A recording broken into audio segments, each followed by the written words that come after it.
See, they're way over here, though. Yeah, they're way in the corner. Way over there. I'm confused on what they're doing. Where they at?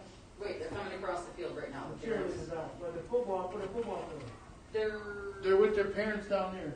Down there? Yeah. Okay, so they ready? Yeah. Number 2, Alex Ziegler, escorted by Mom, Anna Cordero, and Uncle Sam Cordero. Alex will be studying accounting and business in the fall. Congratulations, Alex and the Ziegler family. Number 3, Albert Wilson, escorted by his mom, Dakota Wilson, and father, Albert Wilson. Albert will be studying law enforcement.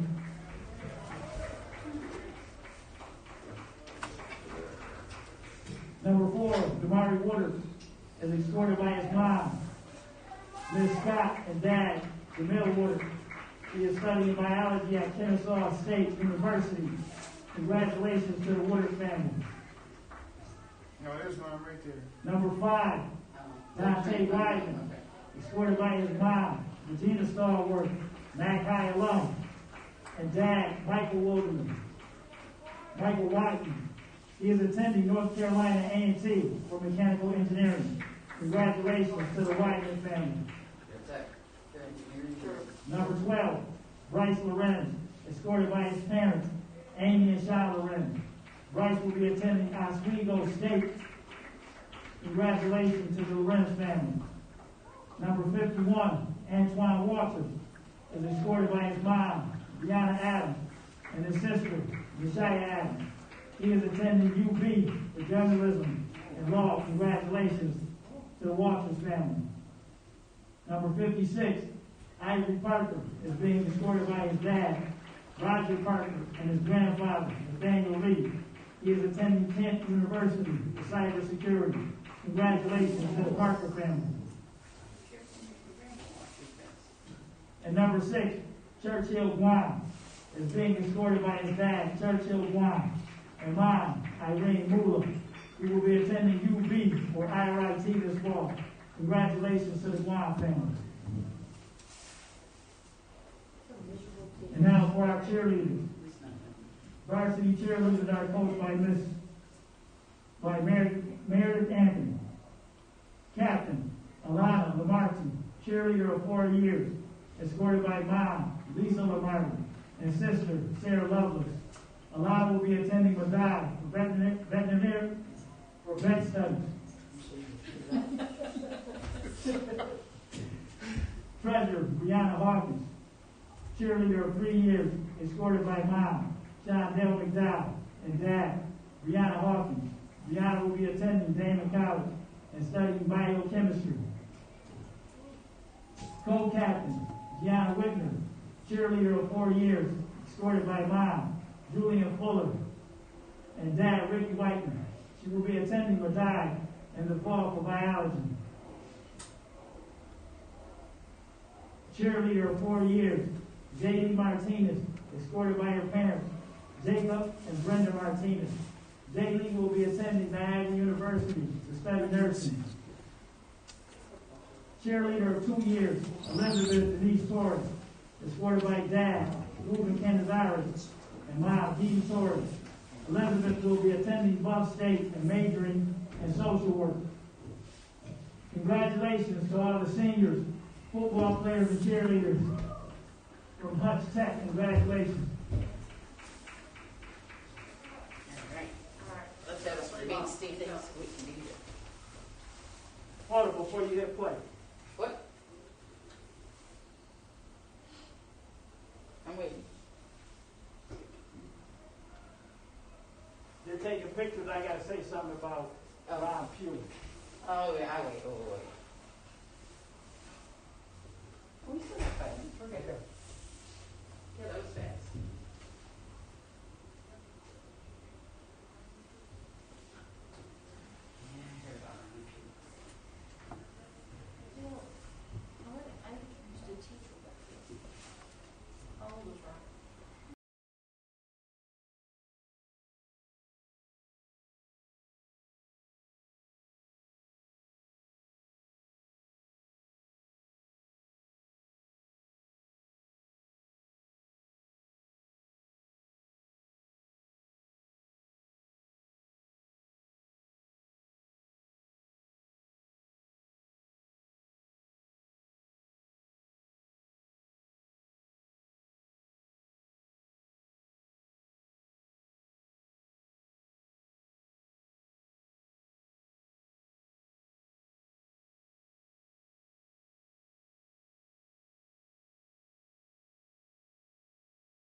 for a moment of silence Wait, is it for one the year? passing of Mr. Ronald Pugh Sr. was a BPS coach, BPS physical education and health teacher, Baltimore Public Schools, coached football at East High School, as well as Burgard Harvard Cup Hall of Fame. Our condolences go out to the Pugh family. Moment of silence, please.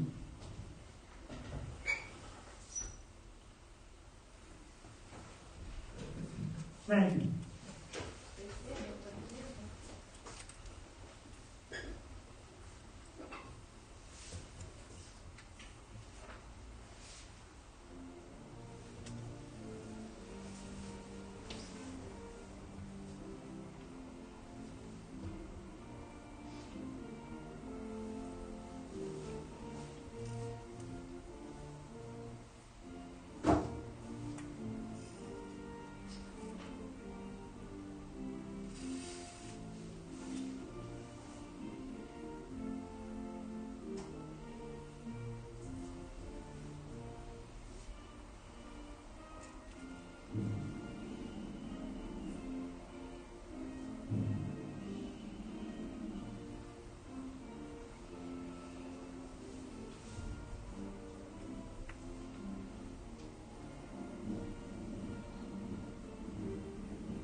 Once again, ladies and gentlemen, welcome to Child's Dick Home Field.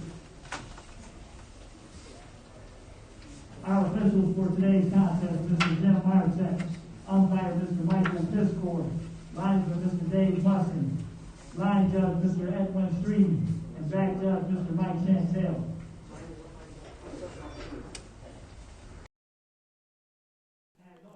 Welcome to Riverside High School. I'm Stu Boyer along with Tom Prince, and tonight we have the Bennett Tigers against the Engineers of Hutch Tech. Hutch is the home team. They're on the near side of the field. Bennett is on the far side. Tom, an interesting matchup of a young, inexperienced Hutch Tech team against a little bit older and probably more experienced Bennett team. Yeah, but young too. Some of the big players we're going to see here for Bennett are young. We're going to see a sophomore quarterback, a freshman running back. So we're going to see youth here too. But listen, the future does bode well for Hutch Tech. There's no doubt about it. There's a lot of future here. They're getting right now their time in. They're getting their experience in. They're getting against some of the top schools in the area. They're going to be ready in the next couple of years. This is unfortunately a growing pains, is what they say is, but sometimes growing pains means some great teams for the future. I'll tell you that. Tony Terlizio, the coach for Hutch Tech. Steve McDuffie. Tony has been, this is his 4th year at Hutch Tech. And Steve McDuffie now in his 11th year at Bennett. And I'm going to take a wild guess and say the best football player on the field is not in uniform tonight. It's Isaiah McDuffie, who played at Boston College and will be drafted. I spoke to him a little bit before the game. He will be drafted. He said he's heard anywhere from the 3rd to the 7th round, so we'll see. He'll be the next Buffalo Public School player most likely to be drafted. So there's the toss of the coin at midfield. Referee Jim Martek will signal. Looks like Hutch Tech won the toss and deferred. Bennett will take the goal to our left, and Hutch Tech will receive. So the Bennett Tigers will kick off to Hutch Tech. Hutch Tech will have the ball, and they will be going toward the end zone on our left. Officials for today's game, Jim Martek is the referee. The umpire is Michael Pisker. Linesman is Dale Musson of WYRK fame. Edwin Streety is the line judge, and the back judge is Mike Chattel. I had a chance to talk to Dale one night. It was halftime, a long time ago, of St. Joe's and a St. Francis game at St. Francis, and there was a controversial pass interference call just before the half. So I had him explain it to me, the whole thing at halftime. It was a great way to spend a halftime for me. And I was impressed with his patience as he explained why it was a penalty. I don't remember anything else about the game except that play and that call. It was one of those Friday night games in the rain when I was working at Channel 2 running around all these different games. And actually, just so I don't know if everybody realized, but number 4 came out for the coin flip for Bennett, and it was another McDuffie, as Al McDuffie came out for that, the 5'11", 175-pound running back linebacker. I'm telling you, this family's stacked. They're one of the top families in Western New York when it comes to football. It really is. It's just one after another. Well, they switched, believe it or not, and now Hutch Tech will kick off. Bryce Lorenz will kick off for Hutch Tech to Bennett, and Bennett will attack the goal to our right. Dominic Howard, and looks like Malachi Cash. This will come toward Howard on the near side. He lets it bounce, and it rolls toward the end zone, and it rolls into the end zone for a touchback. So it'll be Bennett ball, 1st and 10 at their own 20-yard line. So something happened there when they won the toss, and because I saw them clearly point that Hutch Tech was going to receive, and then You had said they won it and they deferred. Okay. Well, the kicking team came on, and then they switched. Oh, maybe they changed it before. just to make it interesting. Well, Antonio Davis III is the quarterback for Bennett, and the Jamario Tolliver is the running back you were talking about, the freshman, wearing number 29. Davis at quarterback. Takes the handoff, and there's a whistle. And right off the bat, I don't see any flags. So I guess we'll just... Well, the clock hasn't started yet, so... No, we're going to just start again. No, we didn't start yet. Nothing happened. We're going to just start it over. The good news is there's no replays. Yeah. I mean, at least I think that's good news. Most people probably wouldn't. And there's a handoff and getting stacked up in the backfield. Look at that Hutch Tech defense. Al McDuffie got the handoff, and he got buried by an avalanche of tacklers. It'll be 2nd down and long for Bennett. Look like number 52, Ben Sabato, was the first one in on that one.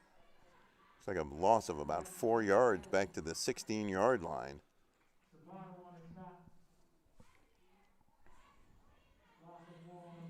Big 1st down stop for Hutch Tech.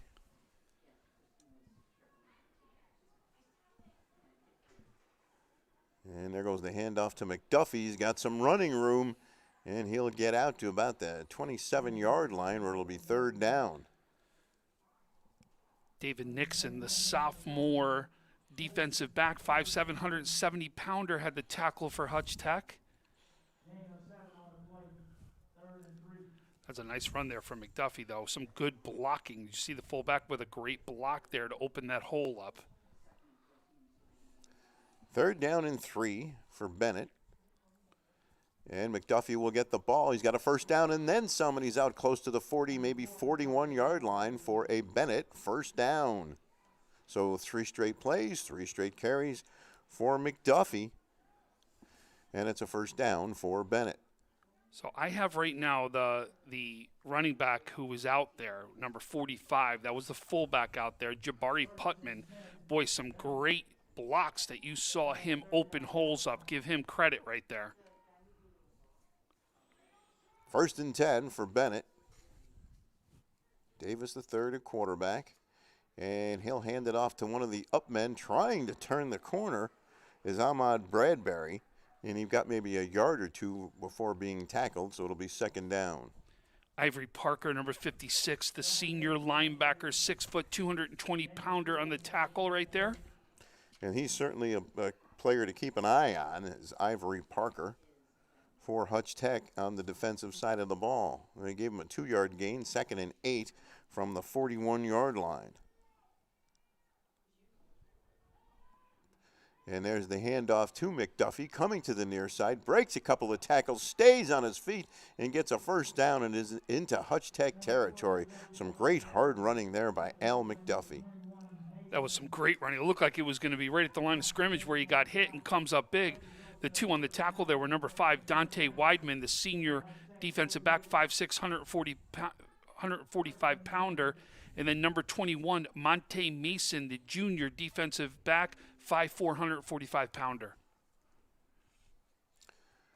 So McDuffie heads to the bench.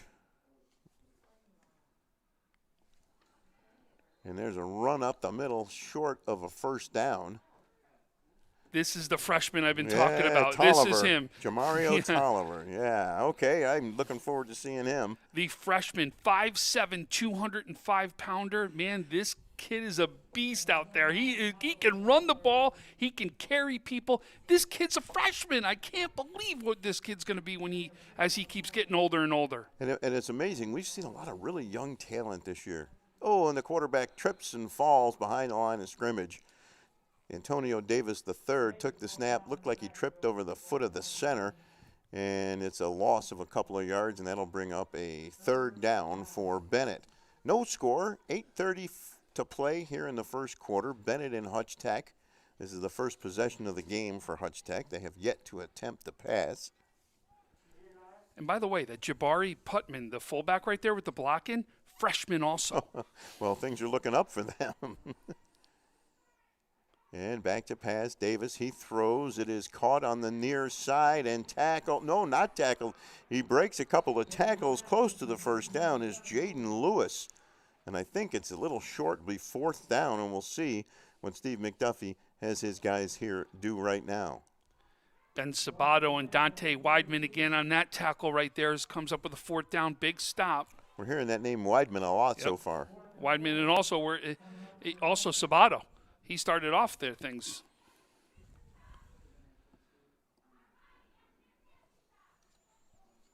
So 4th and 4 from the 42-yard line for Bennett. McDuffie is back into the game.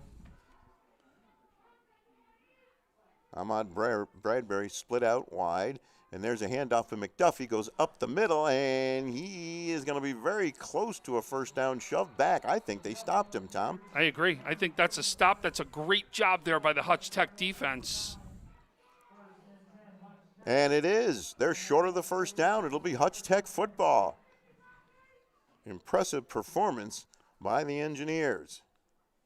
And it'll be 1st and 10, Hutch Tech at their own 40-yard line.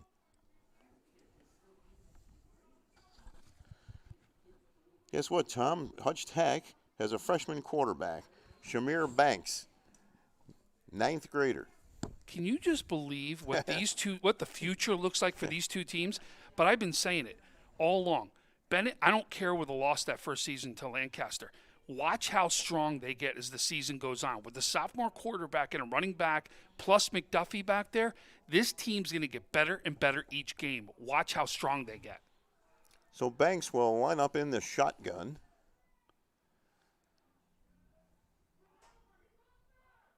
And we've got, there's a flag. No. It's a false, Hutch Tech offsides for Bennett. It looked like the D end right there went offsides. Looked like it. We'll watch the man in the white hat for the official score, the official call, because it's one of those situations. The offensive line is pointing to the defense, and the defense is pointing to the offense. So let's see. And Tom is correct. Once again, it's offside on the defense. So it'll be 1st and 5 for Hutch Tech at their own 45. Were you ever an official too? I know you coach a lot.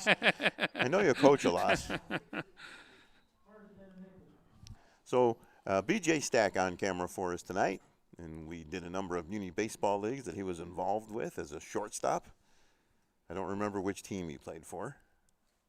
Put you on the spot, didn't I? First and 5 for Hutch Tech here. Banks. Bennett shows blitz. And the ball is muffed in the backfield, shall we say. There's a flag on the far side. It's going to be a false start penalty. So it's going to come right back to where they started. Yep, you're 2 for 2. It'll be back to 1st and 10. And you can see the youth and inexperience, perhaps, of Hutch Tech right here. Well, you know what it is? And when you say youth and experience, it's also remember how many practices does these kids have? When they're this young, They've got a new head coach to them, right? Not a new head coach in the thing, new head coach to them. So they're learning the process, right? They're learning how it is to win here, and it takes time, and that's why you're seeing some of that. But I'm going to tell you, this team's going to be good.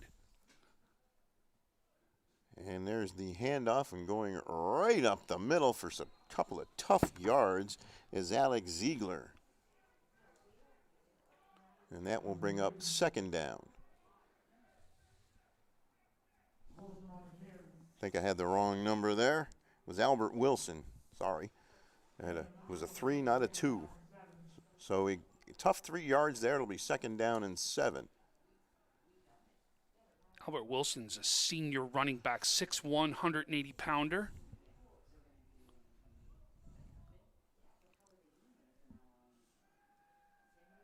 Banks hands it off to Wilson. 2 more tough yards before he's shoved back by the Bennett defense. And it'll be third down, 3rd and long for Hutch Tech. McDuffie coming up there with the hit right there, a linebacker.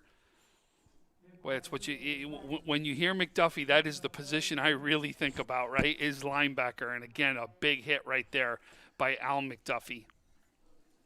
Can't imagine why you would think that. Maybe the name Isaiah McDuffie has something to do with There's that. all over the place. We got another McDuffie that's coming up for Amherst right now that's going to be making it on the stage here in Western New York, and you're going to hear his name, trust me. Teddy McDuffie, another one. A lot of people know his dad. He'll be making the stage here very shortly. You're going to hear a lot about him. 3rd and 6 from the 44 for Hutch Tech. Banks back to pass. He throws on the far side. Caught! There's a flag on the far side of the field. It is short of a first down, but there's a flag. And we'll see what the flag is. Looked like Dale Musson, the line judge, made that call. So we'll see if the play stands, it's still short of a first down if the penalty's on Hutch Tech. Well, no matter who the penalty's on, if the play stands, it was caught by Tremaine Fuqua. No, that's who had the tackle. Oh, Tremaine Fuqua on the tackle. Thank you. Sorry. And it's a false start against Hutch Tech, and the penalty is declined, and that will bring up 4th down. So Hutch Tech will punt it away. Game remains scoreless. Each team has had 1 possession. Going back to receive the punt is Ahmad Bradbury for Bennett. Let's see if they...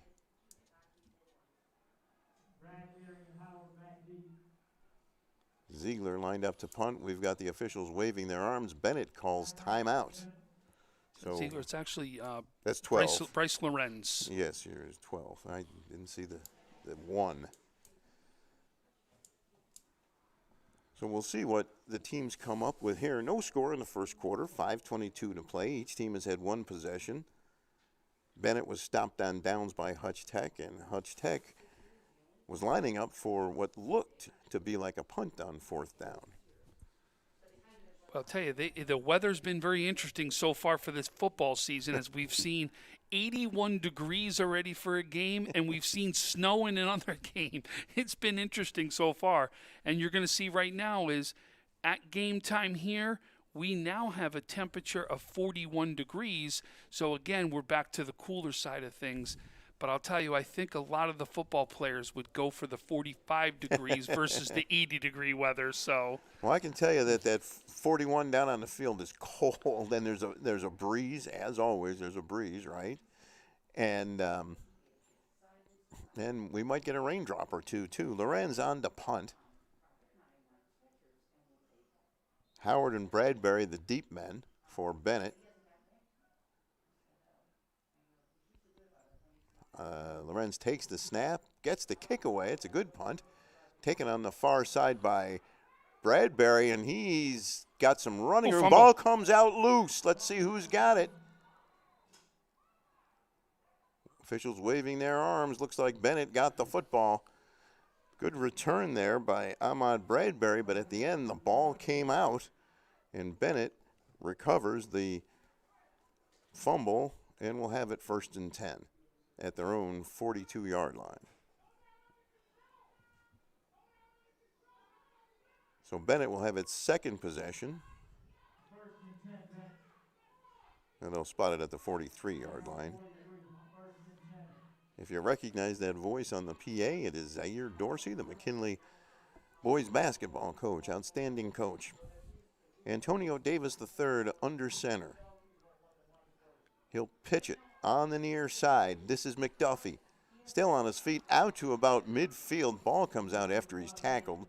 It'll be second down. So McDuffie getting the carry, and he gained about 6 yards, call it 5 yards after the 49-yard line. You know, you're speaking about the weather, Tom. Well, it's been more fall-like than fall, for goodness sakes, because we've had quite a variety. So McDuffie heads to the sideline after the 6-yard gain. Tolliver takes his spot in the backfield. And there's a run to Tolliver on the far side, and he's tripped up. He's got the first down, and he's down to about the 42-yard line of Hutch Tech. Now, on the tackle was a name you keep wanting to leave there, right?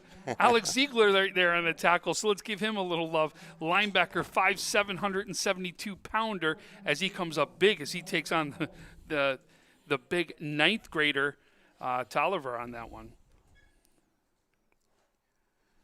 Edgar Key III, the big fullback, leading the way.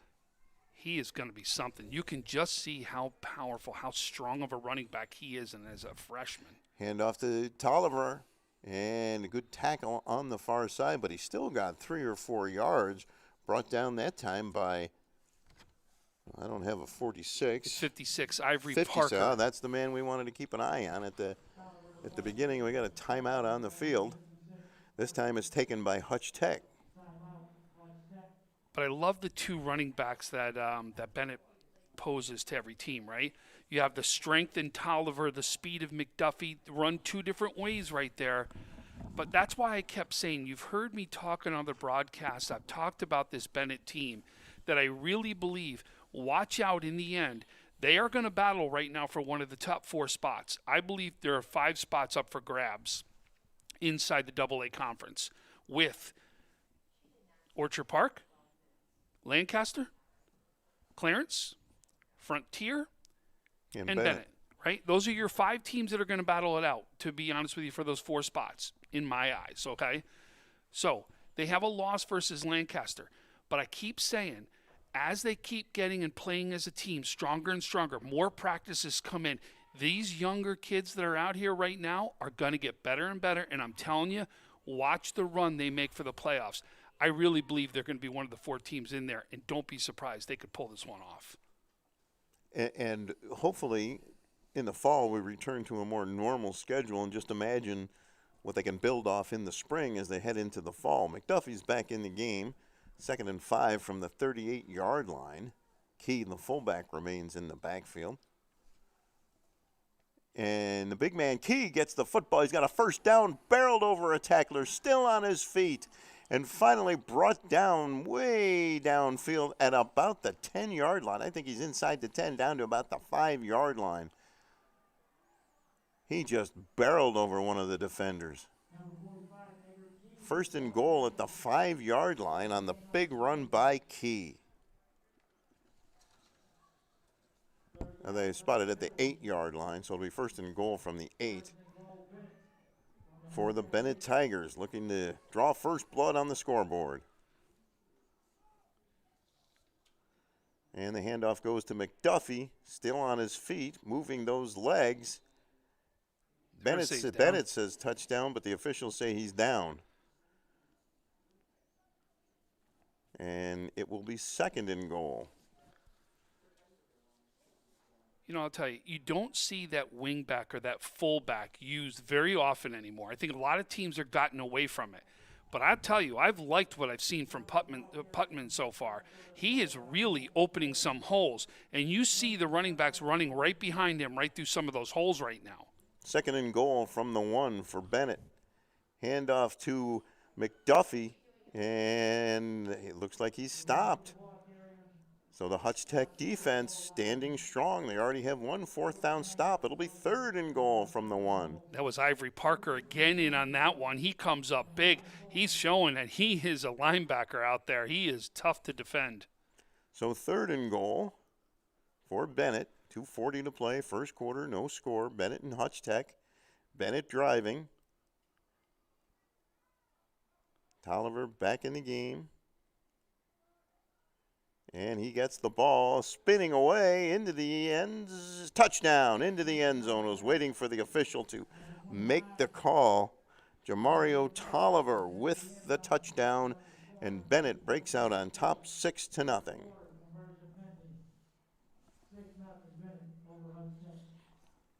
And an impressive drive by Bennett, the big run by the fullback Key.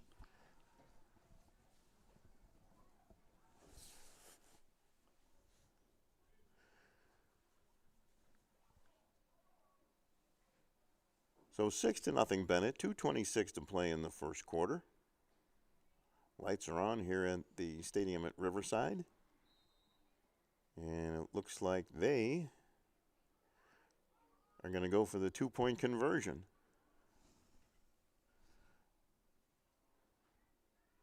Davis hands it off to Tolliver, and he's stopped behind the line of scrimmage. So Hutch Tech holds there, and the score remains 6-0 as Tolliver couldn't get in. Looked like 56. That's our man Ivory Parker. I shouldn't say our man. We don't have a rooting interest, but he's been making plays all day already. And now Bennett will kick off to Hutch Tech, and the Engineers will have their second possession of the game, this time with Bennett leading 6-0. An impressive drive, Tom, mostly on the ground. And that's what shows you how strong this offensive line is too, right? But like I said, not only the offensive line, I like the use of the fullback here. You see every run was on his side behind what open and blocks that he was doing with his offensive line. I really like that. I really think that's going to bode well for the future for this Bennett team. And like I said, they're going to keep getting stronger and stronger as this season goes on. And I'm really going to look forward to the matchup that they're going to have in Week 5 that could be for some big standings, as Bennett will take on Orchard Park. That should be. Where is that game? It'll be at All High. At All High. Should be a great game. So we have Monty Mason and Corinne Matthews back deep, waiting to receive the kickoff from Bennett.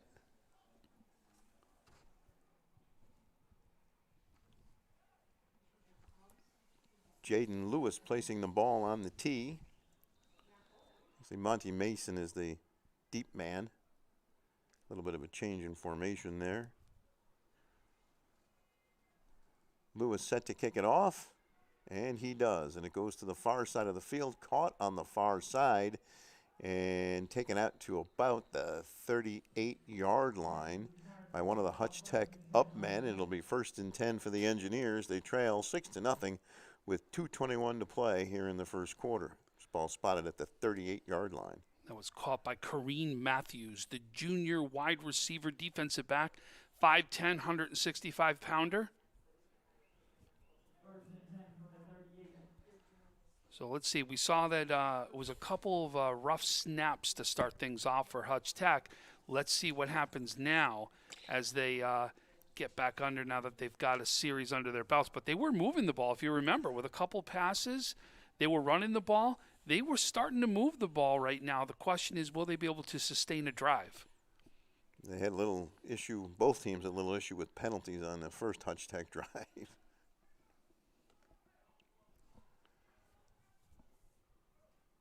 Banks at quarterback, out of the shotgun, gets the snap, and he pitches it to Wilson on the near side, and he's brought down at about the 40-yard line by McDuffie. Albert Wilson III getting the pitch. That'll bring up 2nd down. That was close. He pitched that over somebody is what he did on that one. That is actually one impressive pitch right there. Normally it's in a wide open spot. He actually got that pitch up and over a defender. Confidence or youth or both. Could be a little bit of both. But it you know worked. what? When you've got a quarterback that's a freshman and starts getting the confidence in something like that, wow, watch out what he can really accomplish. So 2nd down and 8 after the 2-yard gain. Wilson remains the lone setback with Banks, the quarterback. And Banks rolls to the right, looks to pass, still running. He throws. It's caught and then dropped on the far side by Monty Mason. Looked like he caught it, then it went off his hands and out of bounds for an incomplete pass. Stu, I wish everybody would have seen this. The ball flew out of his hands, and a coach actually caught it on the sideline. And then he pretended he was a running back and went into the crowd like this when he hit with the ball. He was giving him the old stiff arm. It was great. He was having some fun. I love seeing that. It'll bring up 3rd and 8 for the Hutch Tech Engineers. They trail it 6-0, 1:24 to play here in the first quarter.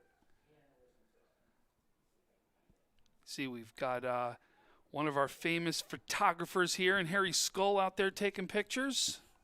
Harry's at just about it seems like he's at every high school game. Does an outstanding job for the Buffalo News. 3rd and 8 here for Hutch Tech. Banks gets the snap, back to pass.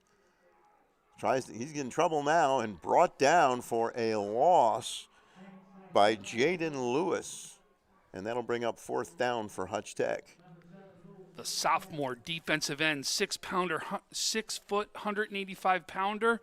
Again, did you hear the theme here? Sophomore, right? Another young one right there coming up big on the defensive front. Youth will be served. Bradbury and Howard are the deep men for this punt. And it'll be Bryce Lorenz trying to punt it away. 4th and 14 from the 45 of Hutch Tech, but the punt, he'll punt the ball starting at about the 22-yard line as one of the Hutch Tech players. A little late getting onto the field here.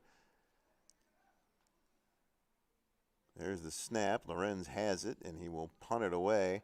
High punt coming to the near side. It'll bounce at about the 49-yard line. Ball on the ground. It'll be down by Hutch Tech. It'll be 1st and 10. Jacob Harris down that one for the Engineers. 1st and 10, Bennett at their own 48-yard line. So great field position for the Tigers.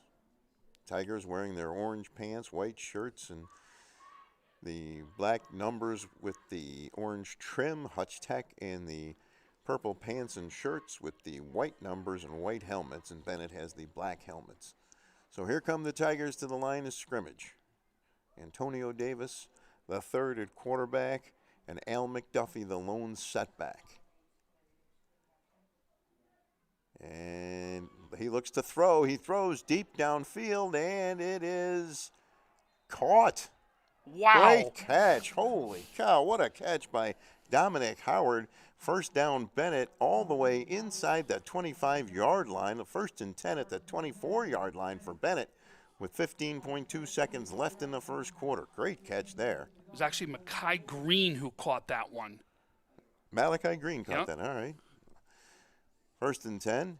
Back to pass again. Throws to the near side. Caught and brought down after a short gain is Ahmad Bradbury. And that'll bring the first quarter to a close.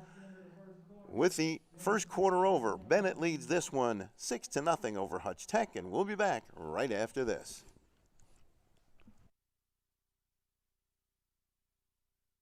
At Cairo First Wellness, your health and well-being is our passion. Let us take care of you and your family like one of our own. Cairo First Wellness Center is dedicated to providing patients long-term relief and teaching them how to continue taking care of themselves. With a blend of different techniques, services, and personalized treatment plans, we'll help you find wellness in a way that's right for you. Between chiropractic care, spinal decompression, nutritional counseling, massage therapy, custom orthotics, and more, your relief is in our hands. If twisting, popping, and cracking intimidate you, our Pro Adjuster restores the same range of motion as a physical adjustment would with gentle, repeated tapping. Dr. Mo at Cairo First has been taking care of my back needs for the past 4 years. His staff treats you like family. I've had the traction, I've had the massage done, and every time leave here feeling fresh and brand new. Cairo First Wellness Center. Your health and well-being. Our passion. Well, the teams have switched ends of the field as now Bennett is attacking the end zone to our left. It's 2nd and 4 for Bennett from the 18-yard line. They lead this one 6-0 as we start the second quarter. Stu Boyer and Tom Prince and BJ Stack bringing you the pictures. McDuffie in the backfield. And he will get the football, and he's hit almost immediately. No gain there. Monty Mason, the primary hit on that one. Did you see who joined him on it? I'm going to take a guess. It was Ivory Parker. You got it. It's exactly who it was. And that'll bring up 3rd down. I'm going to call that 3rd and 5 or 6. The scoreboard says 4, but I think he lost a yard. And now the scoreboard says 3rd and 5. Split to the near side is Kevin Lewis. There's the handoff to McDuffie. Breaks a couple of tackles, working hard. Ball comes out at the end of the play. Hutch Tech picks it up. Let's see. The official's going to say it's down. Yeah, I think they're going to say he's down. That's why everybody's pointing. And look at the refs hold and serve right there. They'll say he's down for 4th down right there. So the Hutch Tech defense coming up with another big stop. They've made a couple of them. It'll be 4th and 2 at about the 15-yard line. And the offense will stay on the field for Bennett.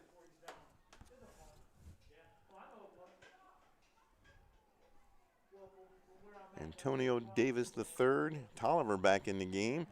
Tolliver's got the ball, and he's smothered behind the line of scrimmage by the Hutch Tech defense. Great effort by Tolliver, but the Hutch Tech defense would not let that happen. Dante Weidman among those in on the tackle, and Hutch Tech for the 2nd time in the game will take over on downs.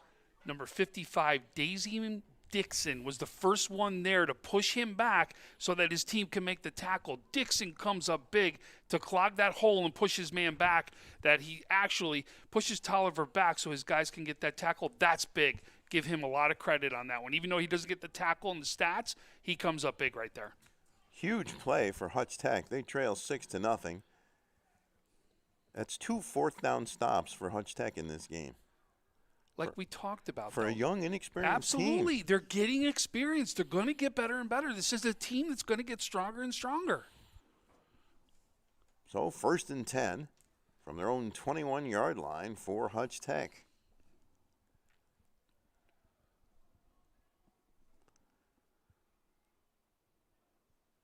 And there's a handoff, and Monty Mason's got some running room all the way out to the 40 and beyond. Down the sideline he goes. He's got one man to beat. Can he do it? Yes, he can. Touchdown, Hutch Tech. Monty Mason goes 79 yards for the touchdown to tie the game at 6. Wow, how about that? The afterburners went on that one. Did you see him take off when he got into that area? Wow, he took off. He's got some wheels out there. When there was only one player who had a chance to catch him, that was Kevin Lewis. And Kevin couldn't quite get there, and the game is tied at 6. Hutch Tech will have a chance to take the lead. What a run, 79 yards. Cut to the outside, went completely down the sideline and beat everybody. Boy, he has some wheels. When he got to the outside and got into the open, there was no way he was going to be caught. He just took off from that point. We got a ball game here, Stu. Yeah, a lot of excitement here. The crowd buzzing. Senior night for Hutch Tech, too. As you saw when we started things off, we honored the seniors here, both cheerleaders and football players out there today. So Hutch Tech will look to take the lead here.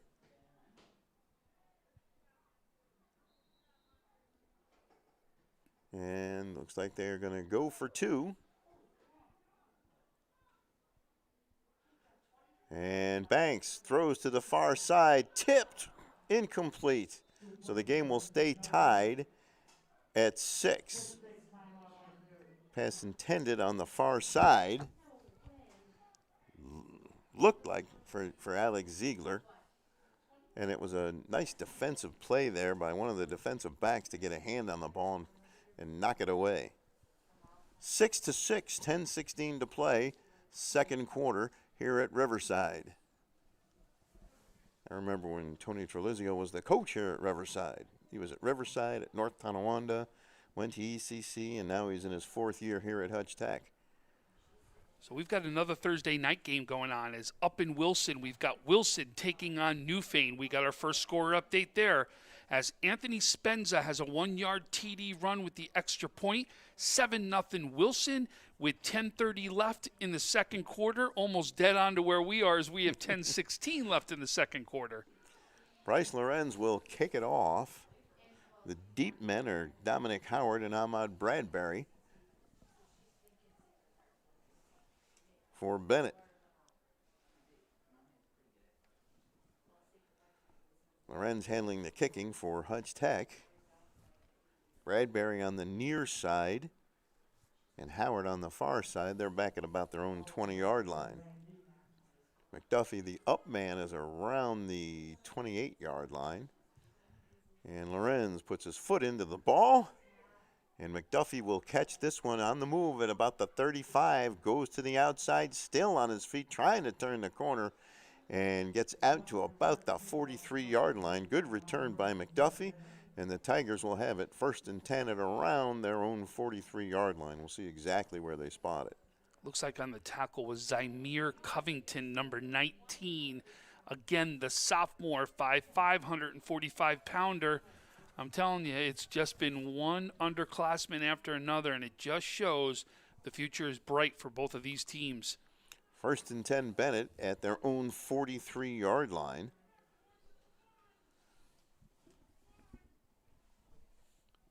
McDuffie stays in the game with Antonio Davis III under center. Back to pass, Davis, he throws. Oh, nice catch, extending both hands. Is Lewis making the catch? That's Kevin Lewis making the catch there. And it's a 1st down for the Bennett Tigers, now at the Hutch Tech 44-yard line. That was a fantastic catch. That was actually right in front of us there, and he really does extend his arms nice and catches that with all hands right there and really does a great job of then having contact happen. You'll see a lot of times that ball will come out after contact. He holds onto it real good and makes a big play. 1st and 10 from the 44 of Hutch Tech for Bennett. And there goes a handoff around the far side, and getting about 2 or 3 yards is Dominic Howard. It'll be 2nd down. So Bennett getting a number of players involved in the offense. Looks like the first one on the tackle was number 48, Jacob Harris on that one. Also in on the tackle was Zymir Covington again. So both of those guys in on that tackle. A 2-yard gain for Howard. It'll be 2nd down and 8. Kevin Lewis split wide to the near side. Howard comes in motion. And here's a pitch to McDuffie. Comes to the near side, cuts inside, spins away from a couple of tacklers, carries a couple of tacklers down inside the 30 to about the 27-yard line, where it'll be 1st and 10 for Bennett. McDuffie running hard and carrying tacklers. So it'll be 1st and 10 at the Hutch Tech 28-yard line. Looks like David Nixon and Covington again in on that tackle. 1st and 10 for the Tigers. Game tied at 6, 8:50 to play, 2nd quarter. McDuffie remains in the backfield. Pitch to McDuffie, trying to go around the far side, gets a block, gets inside on somebody, and gets absolutely leveled by Albert Wilson III. Big hit there, huge hit. It looks like he kind of cut right into him as he makes the cut back. Wilson's right there for the big hit and the tackle. Loss of 2 on the play. It'll be 2nd down and 12 from the 30-yard line for Bennett. And McDuffie takes the big hit, and he's right back in the game, still there. Bounced right up. Davis, back to pass. He throws deep downfield, incomplete, intended for Lewis. Contact after the ball hit the ground, no flags, and it'll bring up 3rd down. Boy, you can see Hutch Tech obviously emerging, becoming better and better each game. This right now is the start that they were looking for. You start giving this team some belief, watch what's going to happen out here. But, boy, the longer they stay in this game, the longer they feel they can do this, this could be a ball game come right down to the end. 3rd and 12 from the 30 for Bennett. Davis back to pass, and he's going to be brought down. The ball comes loose, went out of bounds, and I see a flag on the far side. They're going to call that intentional grounding right there. All right, so that will go against Bennett. There was no face mask or roughing the passer that you could see. And we'll see what Jim Martek has to say when he signals it to us. Looks like intentional grounding. Well, Tom, you're on fire. That's 3 for 3 tonight. Intentional grounding and a loss of down. And that will bring up 4th down. And we'll see if Hutch Tech can rise to the occasion, but there'll be a much longer way to go on this 4th down. They'll have to get to about the 18-yard line, and their own ball's all the way back at the 43-yard line. Okay, I don't know if this is legit or not, right? With 8:42 remaining in the first quarter, Lancaster 4, Will North 0. 2 safeties? I'm verifying this one, but okay. It's 4th and 20 from the 38, and we got a whistle and a timeout taken by Hutch Tech. So maybe we can track that down during the timeout. Big 4th down here. Bennett, 4th and 20 at the Hutch Tech 38-yard line. The drive got off to a promising start and stalled as the Hutch Tech defense stiffens. 4-0. I've never heard that in a football game at any level, anywhere, ever. We're getting that verified, but this is I'm going to visually do this for you. So as everybody knows, Dennis Sorrow is one of the leaders of the Conley Cup, right? He's done an absolute fantastic job running that organization. And just to be able to see them put out the player of the year after year. So I got a picture of Dennis, right? He's got both computers up with the 2 games getting streamed side by side. He ain't missing anything. He's seeing all the action out there. So don't worry. Your Conley Cup people are out there watching. They're going to make sure these kids get the recognition they deserve. So I can't wait. 2 safeties in one game. Well, let me verify. It's what I had sent to me, and I questioned it because I couldn't believe it either. So 4th and 20 from the 38, and here come the Tigers. Lewis split to the near side. Bradbury goes to the far side. Howard stays in the slot. And the big man Tolliver's back in the game behind Davis III, the quarterback. And we got movement someplace, a flag and a false start on the offense. It'll be 4th and 25, and you can see the frustration as Tolliver picks up a foot and stomps it down. I don't know who moved early. Somebody moved early, and now it'll be 4th and 25 from the 43 for Bennett. And the Tigers may be punting it away here instead of trying to go for it. Looks like they are. Yeah. Looks like Jaden Lewis will punt it away. Right now, Hutch Tech, they're staying in this ball game. They're going to get a chance to take a lead here. This could be huge for Hutch Tech right here. Well, Monty Mason is the deep man. He's already had a 79-yard touchdown run.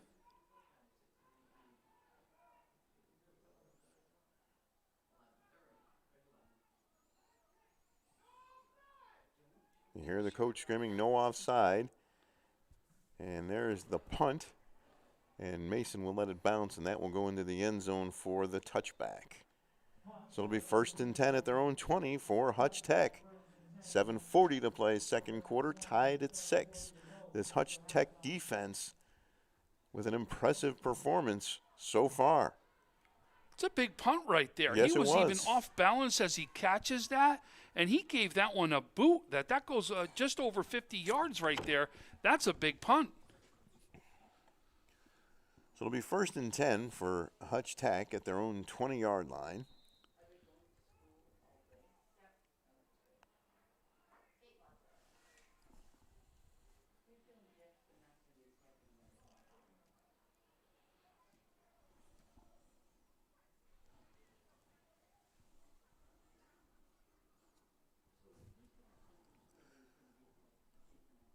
Here's Here's Banks under center. He'll pitch it to the near side to Monty Mason, and this time Mason will lose maybe a yard. It'll be second down. Last time Mason touched the ball on a play from scrimmage, he took off for a 79-yard touchdown. First one on the tackle was Pearsall, the freshman safety, 6'1", 189-pounder.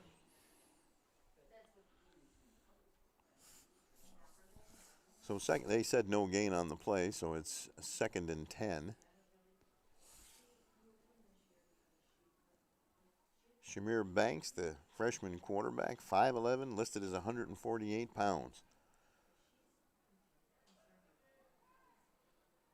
So Banks with Weidman and Wilson in the backfield.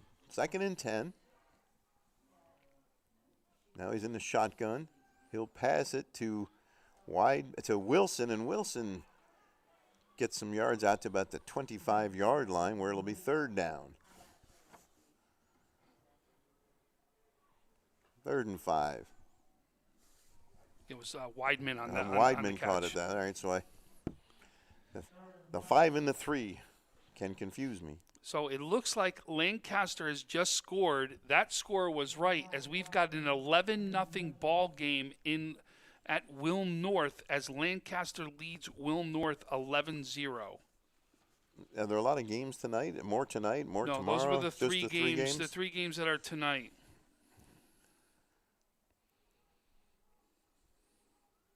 Banks with Weidman and Wilson. That's Banks with Wilson in the backfield now.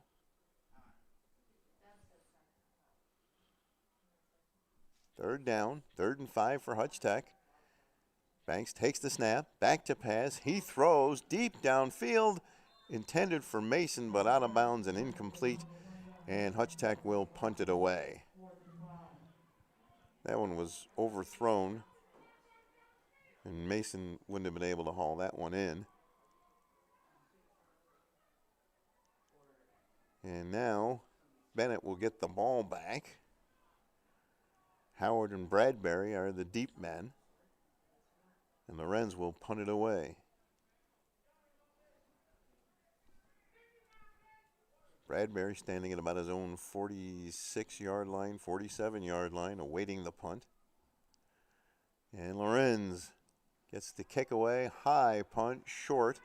It'll bounce at the Hutch Tech 40, and it'll be down at about the Hutch Tech 40 or 41-yard line. Ben Sabato caught it as it bounced high up in the air.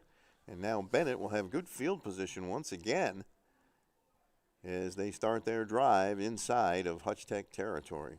1st and 10 from the 41-yard line. So 5:31 left inside the first half right here.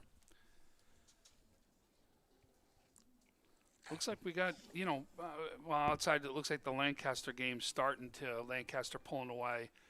We've got close games going on all over Western New York right now. Well, this one's tied at 6. Yes. 5:31 to play in the first half, and maybe this is not a score many of us expected.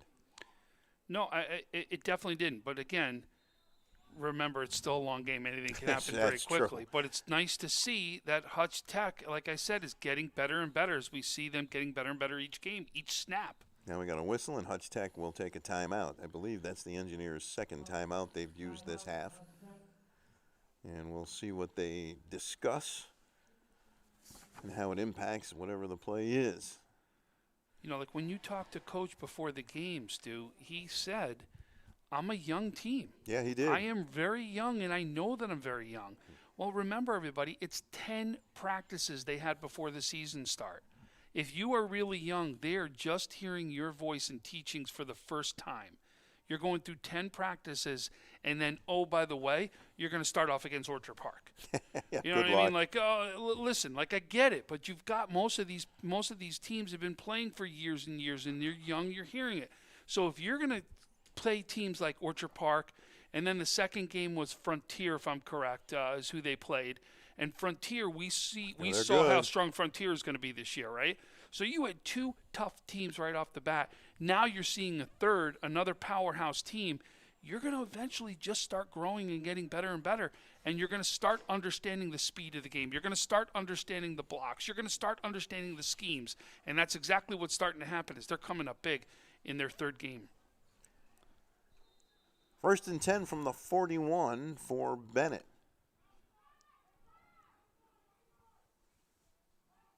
Davis throws. Caught on the far side by Bradbury, and someone gets an ankle, but he breaks the tackle, gets away, still on his feet, and finally brought down inside the 31-yard line by Parker. Ahmad Bradbury made the catch and the reception for the first down, and Ivory Parker on the tackle once again for Hutch Tech. Boy, this Parker's going to have double-digit in tackles today. There's no doubt about it. If he hasn't already done it this season, Western New York, watch out. This kid can play some football, and he is showing it today. I'm sure that'll be one of those players that Dennis Serro will be taking copious notes on. So 1st and 10 from the 33 for Bennett. Lewis goes in motion. Davis throws far side, and it is caught by Bradbury, still on his feet, and he's finally brought down. He's got another first down inside the 15-yard line down to about the 13-yard line. Well, let's see. They're going to pick it up, and they'll spot it on the other side of the 15 at about the 17-yard line. But it'll be another Bennett first down. So Bennett getting back-to-back first downs here via the air. Same pass. Yes. It was the same exact pass, just he ran different routes after the catch is all that it was. You going to go for it for a third time? Well, could be. And this time he'll hand it off to McDuffie. McDuffie getting some tough yards and then thrown back by the defense. It's a short gain there for McDuffie. Ben Sabato in on the tackle for Hutch Tech. And that'll bring up 2nd down. Yeah, Sabato was the first one to get the hit right there. Does a good job of making sure McDuffie can't advance any farther right there. That's another player getting up some big numbers in terms of tackles made.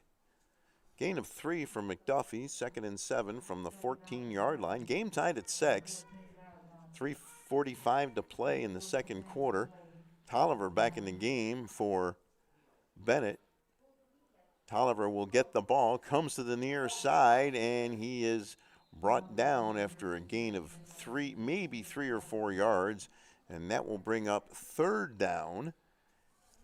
And Bennett has not done well on 4th down, or I should say the Hutch Tech defense has done a great job on 4th down, so it would behoove the Tigers to convert the first down here. 3rd and 2 from the 9-yard line. Antonio Davis III goes over to the sideline, now comes back into the huddle.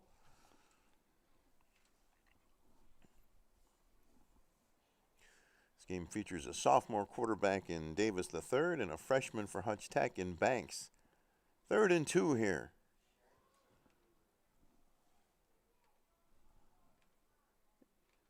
And rolling to the right is Banks, still on his feet, looks to throw, now decides to run. And there's a late flag. He got out of bounds.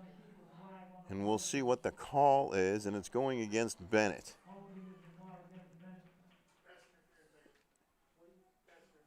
They're calling pass interference against Bennett.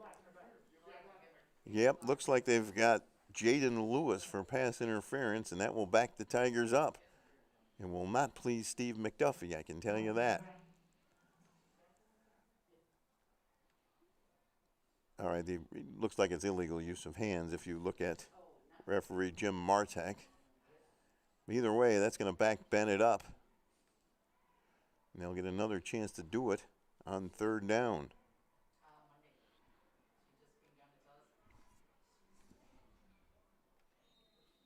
Well, it was 3rd and 2 from the 9. So it looks like it's a 5-yard penalty. And that'll make it 3rd and 5 from the 12. So here come the Tigers again. And there's a handoff and going straight up the middle. And let's see if they call this a first down or not. First down, Bennett.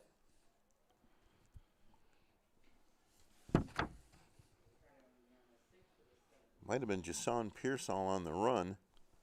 But it's a 1st and goal from the 6-yard line for Bennett as the Tigers look to take the lead here in the first half.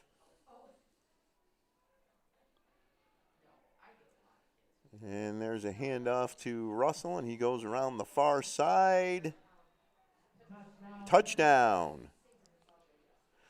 So the Bennett Tigers retake the lead on the short run, and that'll make it a 12-6 game with 2:14 to play here in the first quarter. A 6-yard touchdown run by Jashawn Pearsall. And now we'll see what Bennett does, see if they want to try to go for 2 or if they'll kick the extra point. So Bennett will go for 2. They were stopped in their first try at 2 points. And there's the handoff to the big fullback. And he did not get in. Keys stopped, and it'll remain 12-6. Edgar Key III. Couldn't quite get in there. And it'll be 12-6 Bennett. With 2:14 to play here in the first half. So one of the differences, Hutch Tech scored on a huge play. Bennett scored on 2 impressive drives with short TD runs. And in the midst of all that, Hutch Tech has had a couple of huge 4th down stops. So I guess in a way, that's kind of like the differences in the teams and in the game. Monty Mason will be back deep for Hutch Tech. Jaden Lewis will kick it off for Bennett.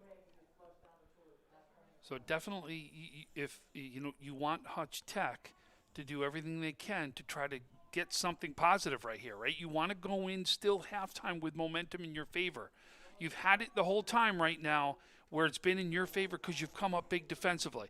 Another big offensive stance and could give you all the momentum going into the second half. But a stop, and you give this Bennett team a chance. Any time left on this clock could be dangerous because they have the ability to score and score quickly. So Lewis tees it up for Bennett. Mason back at about his own 5-yard line. And there's the kick. And we've got whistles, and let's see. Well, I see an official putting a flag into his pocket. I didn't see him picking it up, but looks like they're going to kick it again. So Bennett will back up.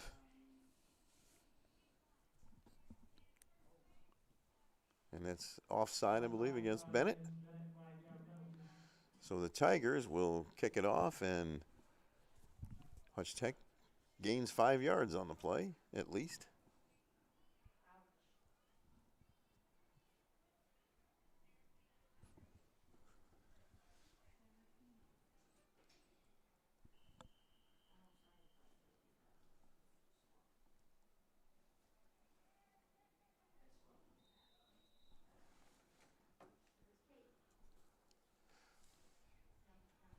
And there's the kick.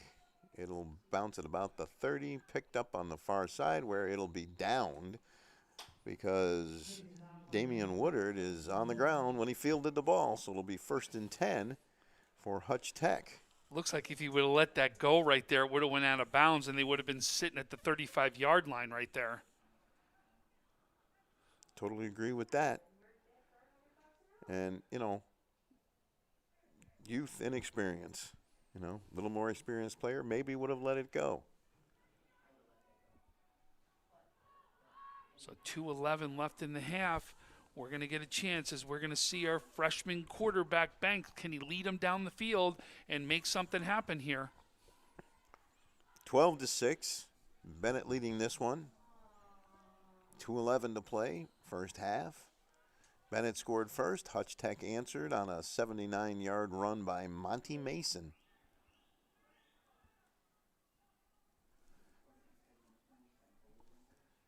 Banks, another shotgun, hands it off to Wilson, going straight up the middle. Some good hard running, but only 2, maybe 3 yards at the most. And that'll bring up second down. Good hard running there. Yeah, he definitely took on the defender right there. He wasn't afraid to make contact. And look at you have 4 yards every time you're going to come up with the ball. It's first downs all the time. So that's a positive run right there.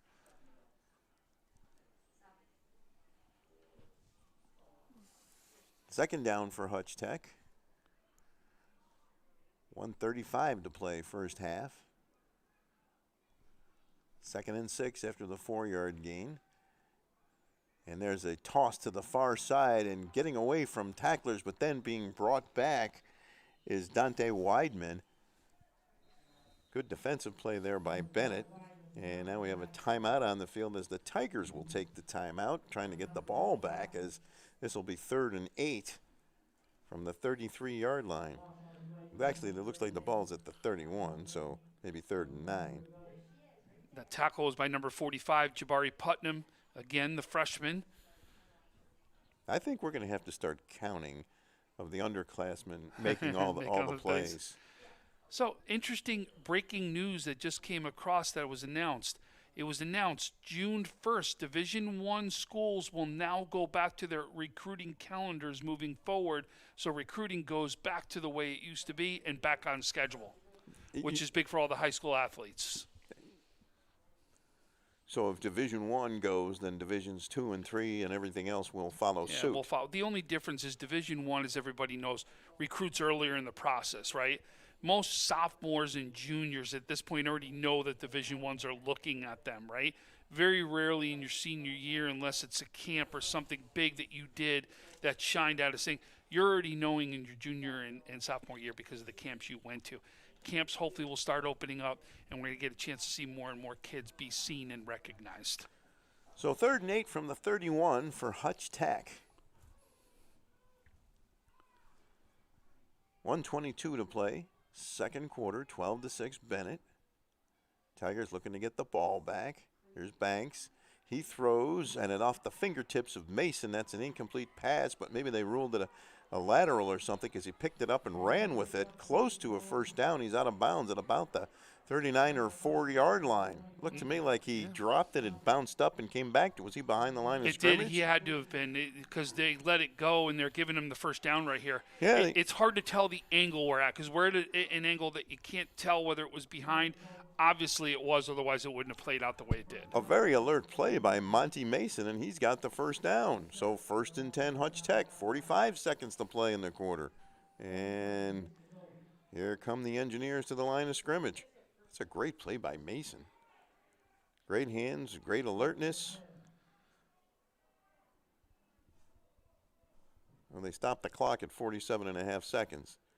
And there's a handoff to the up back, a good hard run by Albert Wilson. Took a big hit, but good run. Diari Crockett, the junior middle linebacker, 5'8", 190-pounder, in on the tackle on that one. Well, the clock stopped with 37.8 seconds. So no doubt that the officials told someone to stop the clock somehow, and so they've got to straighten it out with the clock that the referee should have, or somebody should have, on the field. Are they trying to get somebody's attention up here?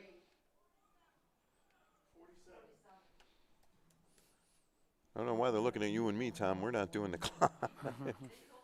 47 seconds left in the first half. And that's official because that's what the officials were yelling up here to the press box.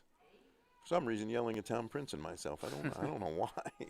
What did we ever do? And now the clock is running, and then we're under 40 seconds in the half. 2nd and 7 from the 42-yard line for Hutch Tech. 12-6 Bennett.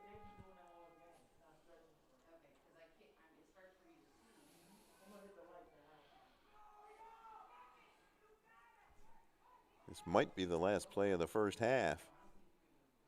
We're under 20 seconds. Hutch Tech is in no hurry to get this play off. Yeah, they're going to let it go. I don't think they even plan on doing a play here. Doesn't look like it. We're under 10 seconds. And there's the flag for delay a game. So Hutch Tech will move it back 5 yards. And maybe, Well, it certainly looked like that's what the coaching staff wanted to do.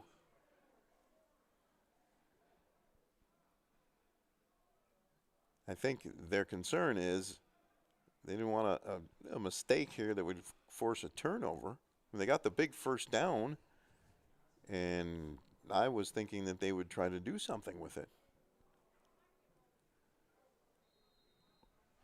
Well, the referee, Jim Marchek, winds his arms for the clock to start.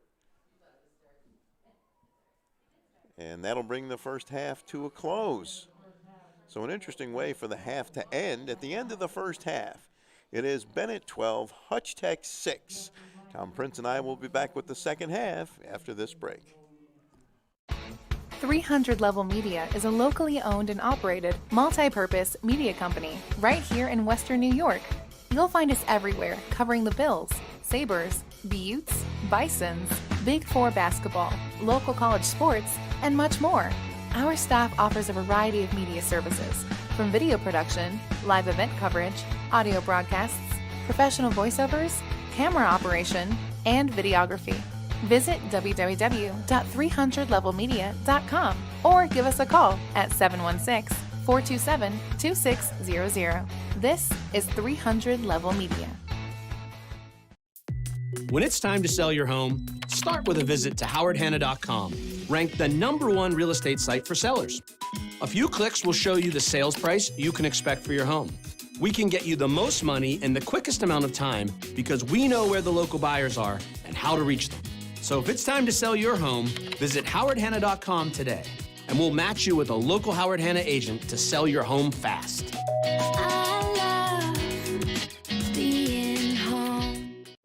At Cairo First Wellness, your health and well-being is our passion. Let us take care of you and your family like one of our own.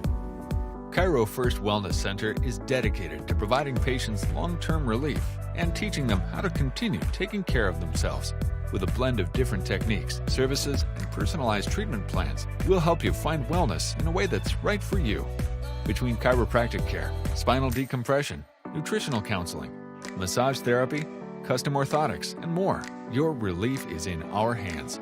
If twisting, popping, and cracking intimidate you, our Pro Adjuster restores the same range of motion as a physical adjustment would with gentle, repeated tapping. Dr. Mo at Cairo First has been taking care of my back needs for the past 4 years. His staff treats you like family. I've had the traction, I've had the massage done, and every time leave here feeling fresh and brand new. Cairo First Wellness Center. Your health and well-being. Our passion. Call 835-WOLF. Remember, you calling the wolf. That's all you had to say. Call today. Why do you exercise? To look better? To feel better? To drop a few pounds? To train for an event? To defy age? Or to keep your ability to say yes to the things you love to do? Whatever motivates you, G&G Fitness Equipment is here to get you there. Treadmills, ellipticals, rowers, bikes, home gyms, and accessories. We'll pair you with the right equipment, teach you how to use it, and be there every step of your fitness journey. G&G Fitness. Your goal is our goal.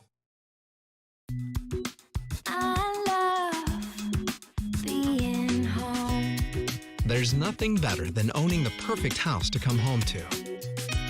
You've earned it, and we'll make it happen. Our local real estate experts and in-house team of financial professionals make buying or selling your home simple. Howard Hanna. Home happens here.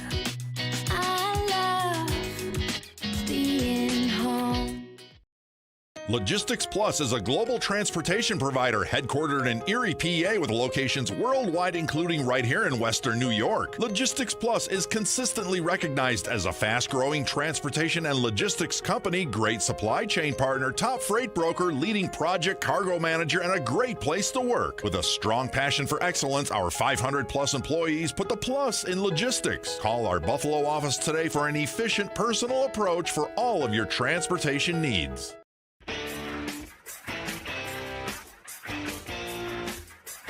WNYathletics.com is the premier high school sports website in Western New York, providing the best sports coverage of Section 6 and Monsignor Martin leagues. Check out our page for daily game recaps and late-breaking sports news. Our online scoreboards are updated in real time. Never miss a goal or touchdown.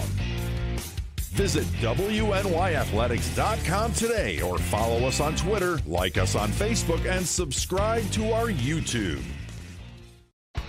300 Level Media is a locally owned and operated multi-purpose media company right here in Western New York.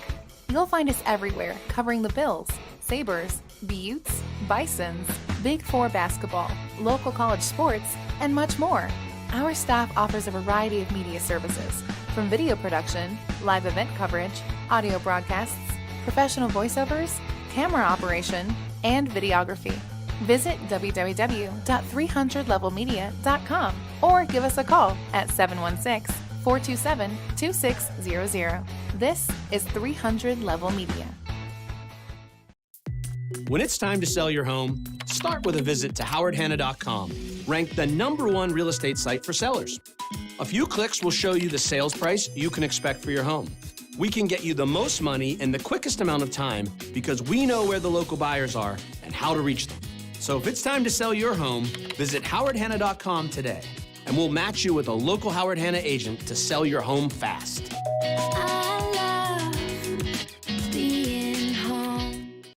At Cairo First Wellness, your health and well-being is our passion. Let us take care of you and your family like one of our own. Cairo First Wellness Center is dedicated to providing patients long-term relief and teaching them how to continue taking care of themselves. With a blend of different techniques, services, and personalized treatment plans, we'll help you find wellness in a way that's right for you. Between chiropractic care, spinal decompression, nutritional counseling, massage therapy, custom orthotics, and more, your relief is in our hands. If twisting, popping, and cracking intimidate you, our Pro Adjuster restores the same range of motion as a physical adjustment would with gentle, repeated tapping. Dr. Mo at Cairo First has been taking care of my back needs for the past 4 years. His staff treats you like family. I've had the traction, I've had the massage done, and every time leave here feeling fresh and brand new. Cairo First Wellness Center. Your health and well-being. Our passion. Call 835-WOLF. Remember, you calling the wolf. That's all you had to say. Call today. Why do you exercise? To look better? To feel better? To drop a few pounds? To train for an event? To defy age? Or to keep your ability to say yes to the things you love to do? Whatever motivates you, G&G Fitness Equipment is here to get you there. Treadmills, ellipticals, rowers, bikes, home gyms, and accessories. We'll pair you with the right equipment, teach you how to use it, and be there every step of your fitness journey. G&G Fitness. Your goal is our goal.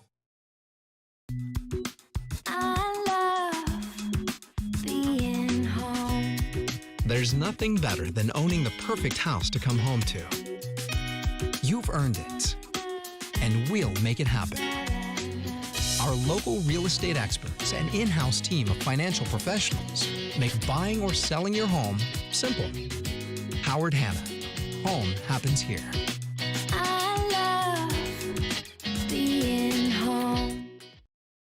Logistics Plus is a global transportation provider headquartered in Erie, PA with locations worldwide, including right here in Western New York. Logistics Plus is consistently recognized as a fast-growing transportation and logistics company, great supply chain partner, top freight broker, leading project cargo manager, and a great place to work. With a strong passion for excellence, our 500-plus employees put the plus in logistics. Call our Buffalo office today for an efficient, personal approach for all of your transportation needs.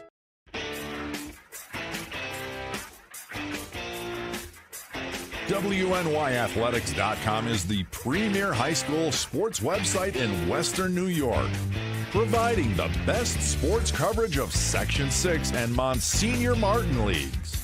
Check out our page for daily game recaps and late-breaking sports news.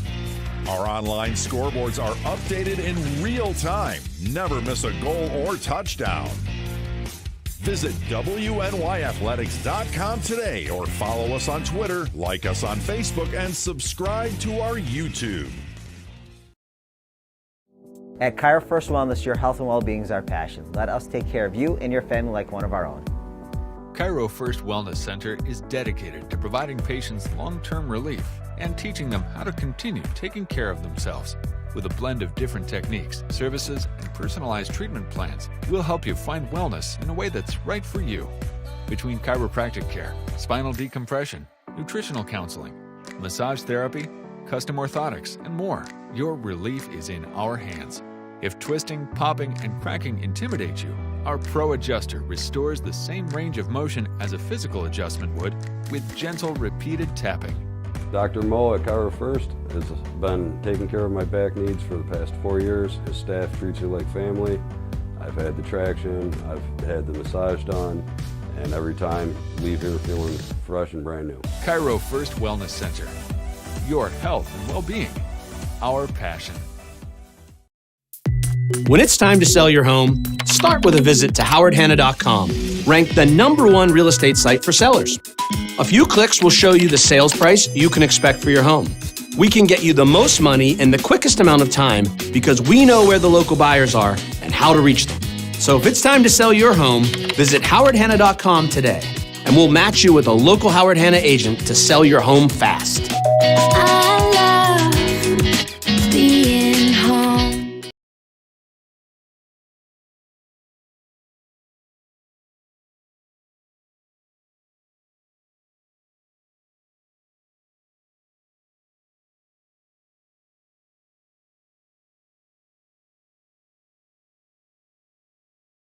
Logistics Plus is a global transportation provider headquartered in Erie, PA with locations worldwide, including right here in Western New York. Logistics Plus is consistently recognized as a fast-growing transportation and logistics company, great supply chain partner, top freight broker, leading project cargo manager, and a great place to work. With a strong passion for excellence, our 500-plus employees put the plus in logistics. Call our Buffalo office today for an efficient, personal approach for all of your transportation needs.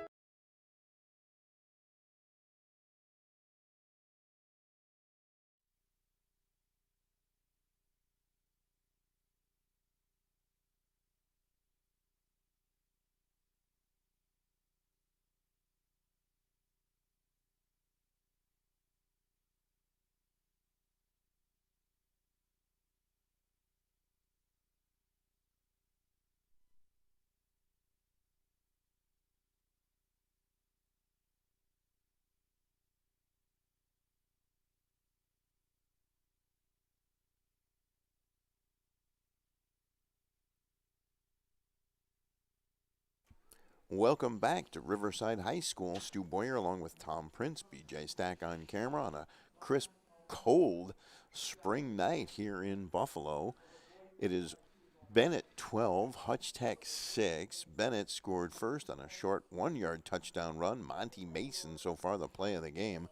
A 79-yard touchdown run for Hutch Tech, and then Bennett regained the lead on a 6-yard touchdown run by Jashawn Pearsall. So pretty interesting matchup, Tom. Before the game, you might have thought that this would be a little bit more one-sided, but Hutch Tech is really hanging tough. No doubt, and it's exactly what we've seen right there. We wanted to give some scores too, Stu, before we start the game up right here. Halftime, big AA matchup as Lancaster leads 24-0 over Williamsville North. And then up north, we have Wilson with a 7-0 lead over Newfane. So that's a very close one up there also. Jaden Lewis will kick it off for Bennett. Monty Mason among the deep men for the Hutch Tech Engineers. Damian Woodard also back deep, but a few yards further upfield, along with Dante Weidman.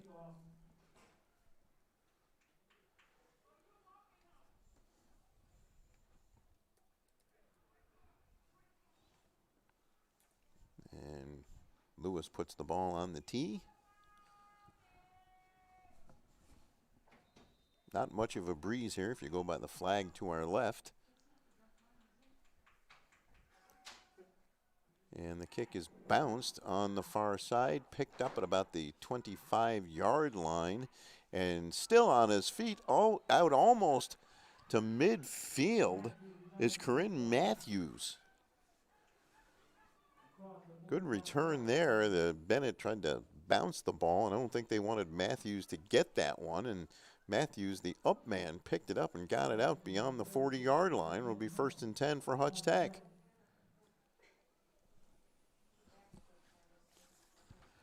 Shamir Banks will lead his team out onto the field. They're down 12-6 here as the third quarter gets underway. And the official just now getting the tee and getting it off the field. 1st and 10 for Hutch Tech. Woodard split wide to the near side. That's our side of the field where the camera is. And there's a handoff, a run up the middle, some good hard running and getting shoved back after gaining a yard or two is Mason. Monty Mason getting the call that time. Not much room to run there. Calling a gain of a yard, 2nd and 9. Looks like on the tackle, number 72, Rashard Perry, the defensive lineman, sophomore, 6'3", 243 pounds. Big young man. Solid young man. So 2nd and 9 from the 45 for Hutch Tech. Hutch Tech taking its time in the huddle. And the Engineers looking to continue the drive here on 2nd down. And there's the handoff, and again, not a lot of room to run and being tossed back after a very short gain is Monty Mason. So the young man who had the 79-yard touchdown run not having much good fortune running inside.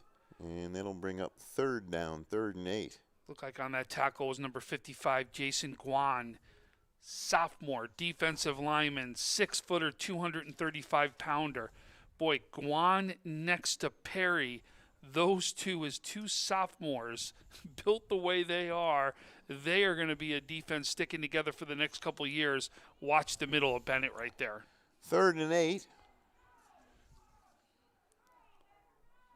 3 wide receivers to the near side for the freshman quarterback Banks. One split far to the top of the screen. Banks throws to the near side, caught by Weidman, and he's tackled well short of the 1st down at about the Hutch Tech 48-yard line, and that'll bring up 4th down, and Lorenz will come on to punt for Hutch Tech. Be 4th and 8 at their own 48-yard line. We've got a score update coming from Wilson. As Jared Jakes picks 6, an extra point is good as Wilson takes a 14-0 lead over Newfane.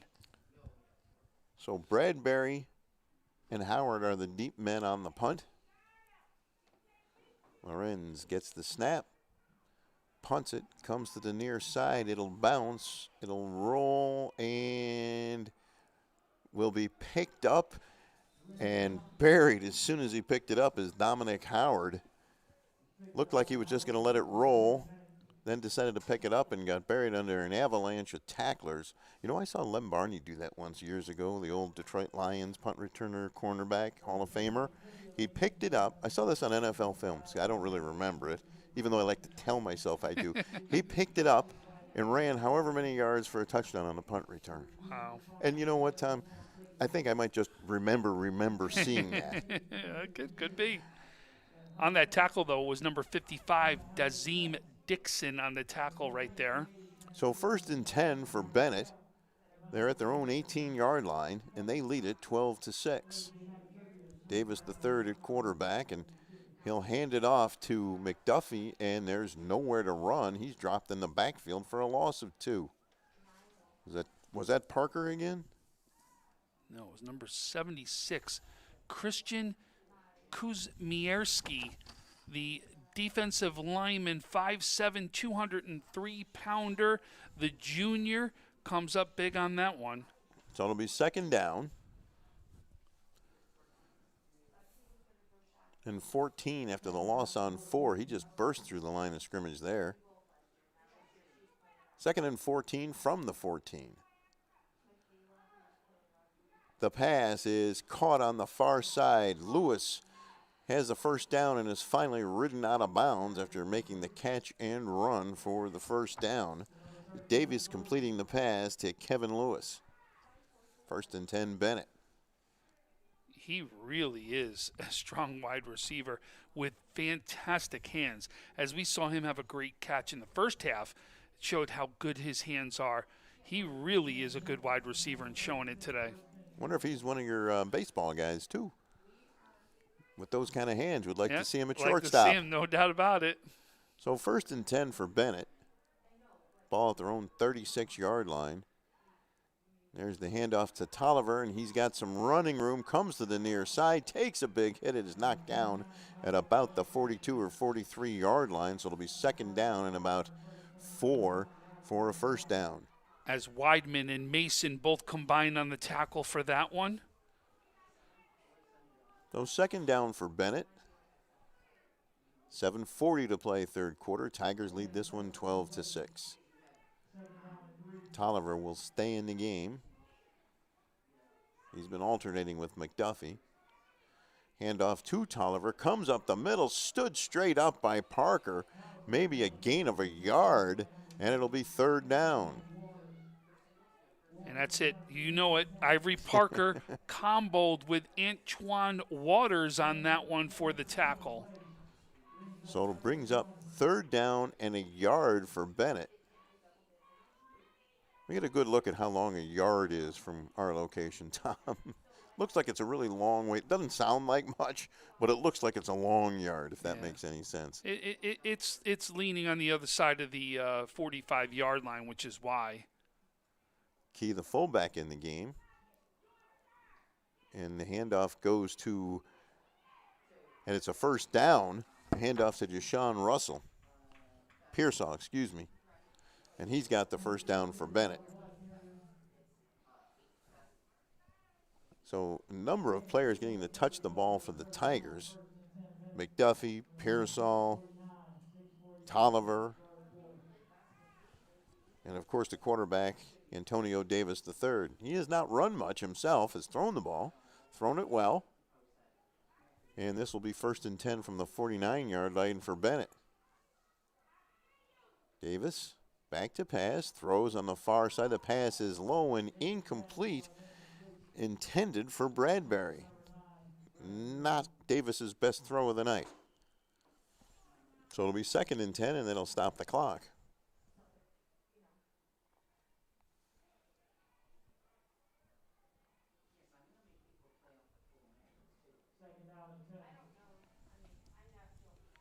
Down to 10, right? 6:17.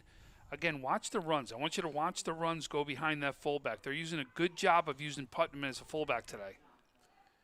And there's the handoff, and that's Pearsall, and he's smothered, and I think the flag is for a face mask. There's a flag on the play, and I think someone had him by the face mask and spun him around, but we'll see what Jim Marchak has to say about that.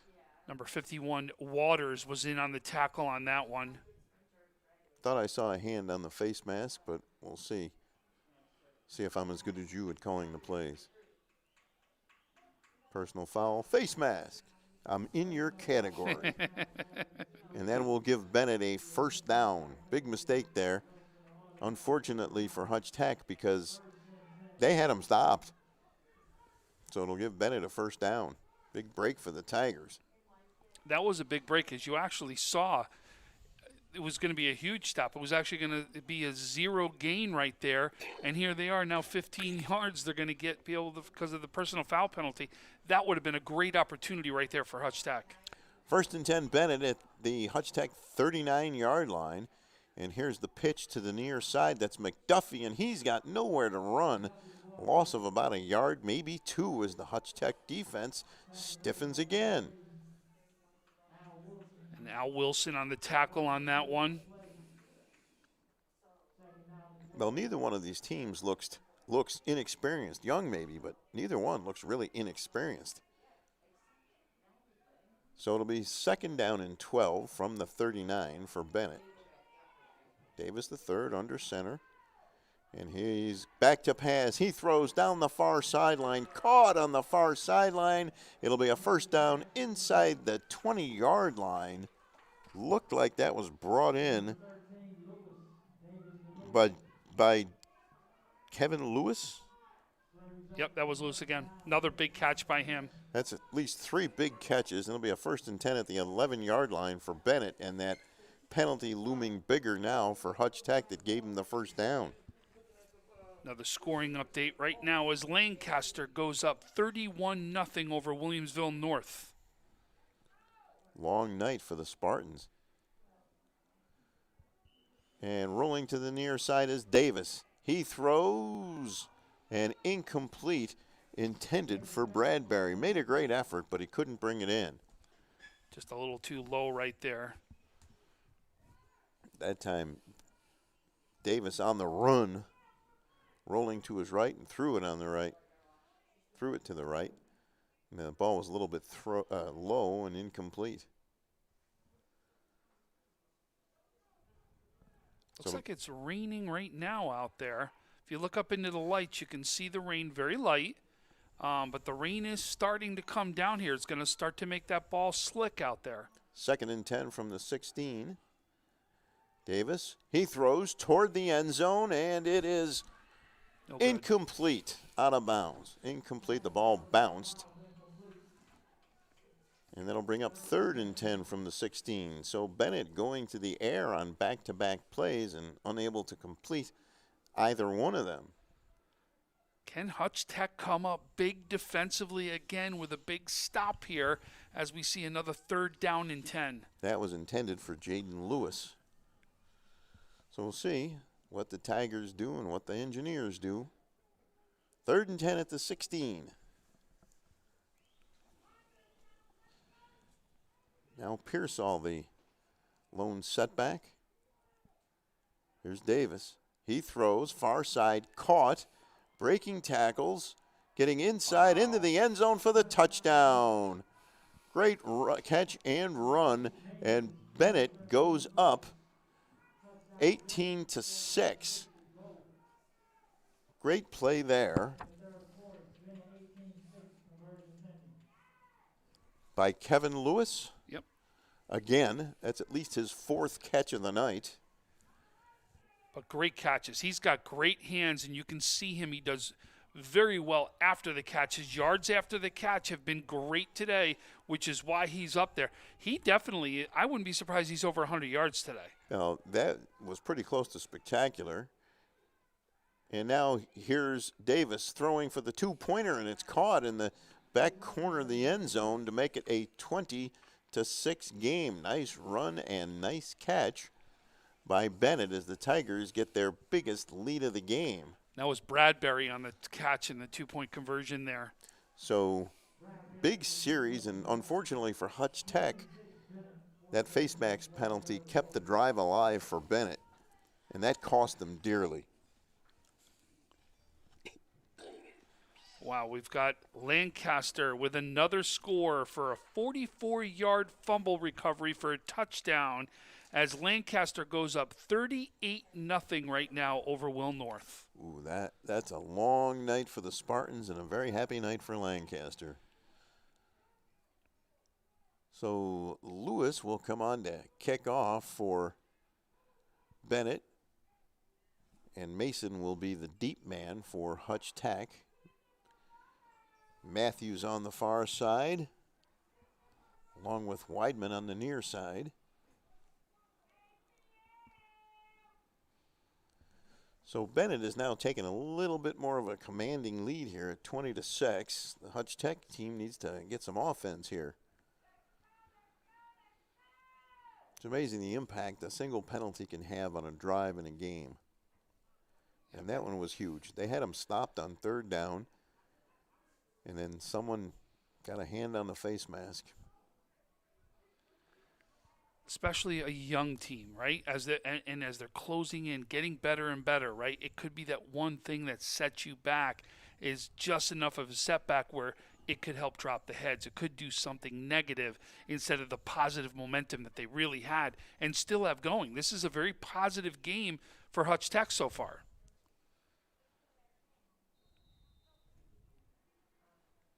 So Lewis will kick it to the far side. It'll bounce at the 30, picked up by Matthews, and he'll run it out to about the same spot as he got it out last time. The Bennett team jumping up and down because it looked like they celebrated the ball coming out and they recovered it, but the officials say it's Hutch Tech's ball. And Matthews is down on the turf at about the 42-yard line. And that does not look good. He started to get up. I'm pretty sure that's Corinne Matthews. And then started to take a step or two coming back toward the Hutch Tech bench, and then he just kind of crumbled and went to the ground. So there's a timeout on the field for the injury, and hopefully he's okay. Yeah, that's the first thing we want is him okay. I like that he's bending on his own right there. It looked like he put his hand down to his. You wonder if it was just. Is it the ankle right in that lower leg is where he is, but he actually touched down there and moved his leg. Let's hope that's all a good sign right there. And you can see it, Stu. You can see the rain. It's a heavy mist that's coming down right now, and that will come into play here, especially as turf fields get a little slick out there. That ball gets a little slick. We've already seen a big fumble in this game. Is that something that could cause some turnovers and things as we go along in this game? So do we have a schedule for tomorrow night, Tom, that we can share off the top of your head? So we're going to be at 4 different games tomorrow night. We're going to be at Cheektowaga, as you will be joined by John Simon for Iroquois Cheektowaga.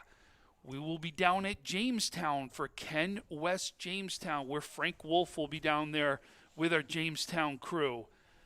Then I will be in Medina for Medina Cleve Hill. I'll be joined by Tony Caligiuri. You guys know him from the Inside High School Sports Show. And then we'll be for Depew, we'll be at for Olean and Depew, as Jake Fyack will have the call right there, and he'll be joined by Lancaster assistant coach Sean Brusso, formerly of the Inside High School Sports Show also.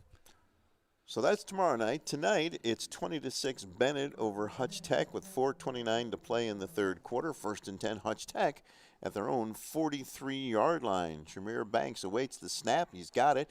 He's back to pass. He throws. He's got a man off the fingertips of Weidman and incomplete at the Bennett 35-yard line. Good effort.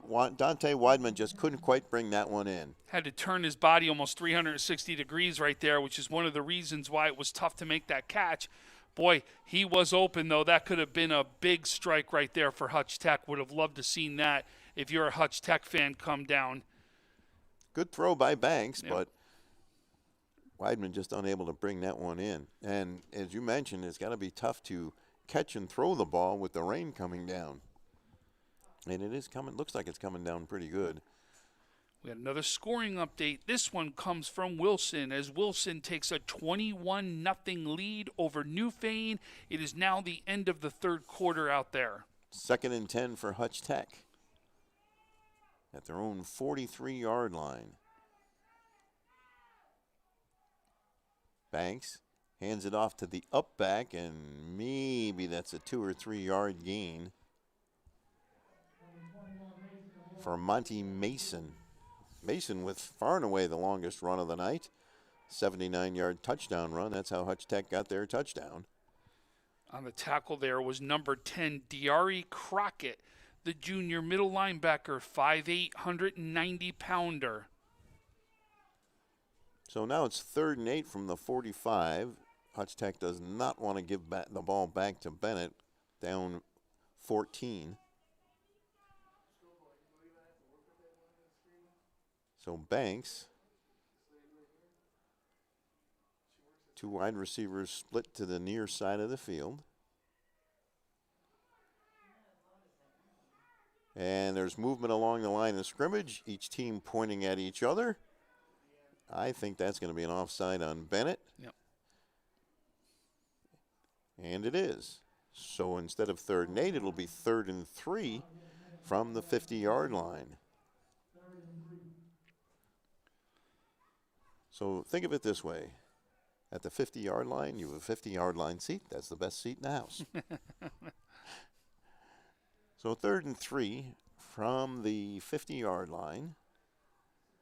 Huge 5 yards for Hutch Tech right there. 3rd and long to 3rd and quite manageable.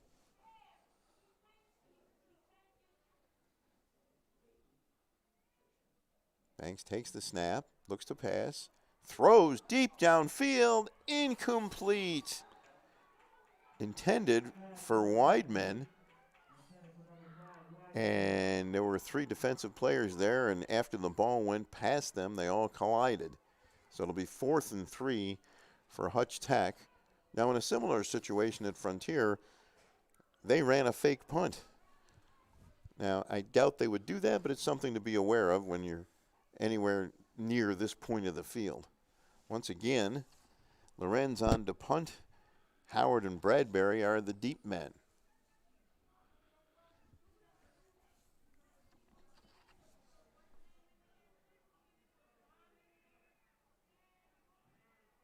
Low snap. Lorenz picks it up, kicks it, takes a bounce on the far side, fielded, and Monty Mason immediately on the tackle brings Bradbury down. Good play by Monty Mason, who's having a really strong game for Hutch Tech. Showing his speed on that one again. Did you see him down there, how quick he gets down on Bradbury? Bradbury doesn't be able to get a step before he is actually on him. Great job defensively, great job with special teams, and really, again, showing his speed off there. So it'll be 1st and 10 Bennett at their own 18-yard line. Tigers lead this one 20-6. 2:50 to play in the 3rd quarter.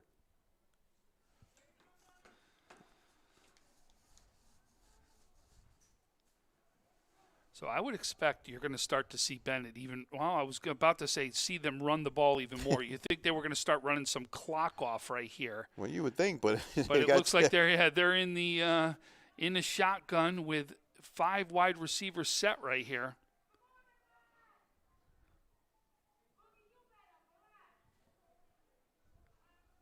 And as you can hear, there's some fans in the stands tonight. That's a good sign as we continue to make progress toward returning to whatever our new normal will be after the pandemic. This be considered a Hutch Tech home game for this one. And back to pass is Davis. He throws deep downfield. He's got Lewis wide open at the 50, at the 40, all the way down, and that is a Bennett touchdown. An 82-yard touchdown pass hauled in by Jaden Lewis from Antonio Davis III. He got behind the defensive back and just outran everybody. So a great play by Lewis. He was wide open on that one. He really did. It was. And that'll make it a 26-6 game, and Bennett appears to have broken this one wide open as they now lead by 20 and will look to add more points. So 2 huge plays in this one. The 79-yard touchdown run by Monty Mason for Hutch Tech and an 82-yard touchdown pass, Davis to Lewis for Bennett, and they will go for 2 one more time. And there's the handoff to the up back, looks like the fullback Keys. And he's in for the 2-point conversion, and it'll be a 28-6 game in favor of the Bennett Tigers as the rain continues to fall here at Riverside. Well, that was an impressive drive. Lasted about 1 play. It was 1 play. It's exactly what it was. So very impressive drive by the Tigers. And just when you think that they might want to go to the ground game to eat up some clock, they go to the air and score on an 82-yard TD. Now, I don't know if the defensive back fell down or got burned by a good move, but Lewis was wide open. Yeah, he was wide open on that one. So now the question is, what is Hutch Tech going to do to build off, right? They had a great first half, tons of positivity in the first half. It was all because of their defense. Their defense set up exactly the reason why they were in this game. So now you've got to go back. Their spark plug offensively, no doubt, has been Monte Mason. You've got to see Monte Mason do something big, lead his team right now to be able to do something to get Hutch Tech either a score, something positive, or even a positive drive, something to link with it, something to eat up clocks, something to really gain and build off of, because each time they're trying to build off to get future for the next game. And the kickoff will be fielded by Mason at about his own 15-yard line. Mason out to the 30, out to the 40, still on his feet, And he's finally apparently shoved out of bounds at about the 43-yard line. And once again, you see Mason's speed as he gets it all the way out to about the 43-yard line. Great return there. He's fast and he's fearless. And it'll be 1st and 10 for Hutch Tech. And he starts it off positive, right? That's Yes. exactly what it is. Get my team some good field position, good starting position. It's exactly what he's done out there. Now, build off it, take it to the next step. So we'll credit him with a 30-yard kickoff return as the ball is spotted at the 45-yard line. 1st and 10, Hutch Tech. They trail 28-6, 2:21 to play here in the third quarter. And we'll see if Hutch Tech can, with their youth and inexperience, how they operate, if they can operate in essentially a hurry-up mode with any kind of sense of urgency here. Now Mason will be in the slot, and Banks will hand it off and running up the middle and getting some good tough yards. I believe that is Wilson. And it's about a 3-yard gain for Hutch Tech, so it'll be 2nd and 7. Good hard. We've seen some really good hard running, even on the short yardage plays like that. Yard running and yard hitting, right? You've Yes. seen big contacts. So great job of the hitting. It looked like on that tackle was number 88, Dakota Shropshire, sophomore defensive back, 6-footer, 174-pounder. So 2nd and 7 from the 48. Oh, the snap is on the ground and picked up, and it'll be a big loss as Wilson picked it up and got tackled back at about his own 40-yard line. So, and just a bad break for Hutch Tech, and Wilson kind of limping a little bit as he comes off the field. Pearsall was credited with the tackle on that one. So it'll be 3rd down and 15 from Hutch Tech's own 40-yard line.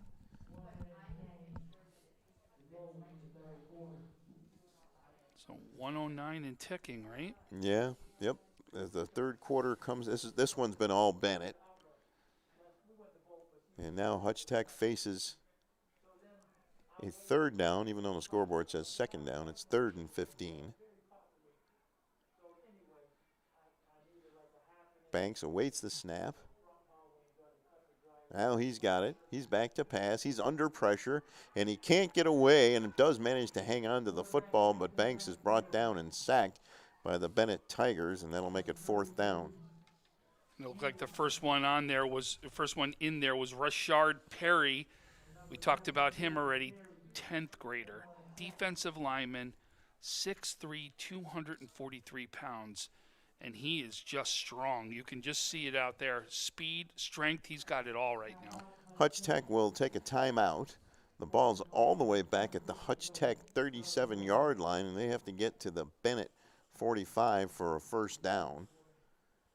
So, Tom, you talk about youth and inexperience. Well, we had the holding penalty that really hurt Hutch Tech, and then there was a snap that wound up on the ground somewhere, and that killed that drive because it was 2nd and 7 after some good hard running, and the drive went backwards from there. And then the quarterback is sacked, and now it's 4th and 18. And Hutch Tech will punt it back to Bennett. And a Bennett team that has been energized by a dominant second half. Yeah, no doubt. Dominant third quarter. I mean, we haven't even gotten through the whole quarter yet. Yeah, So that's true.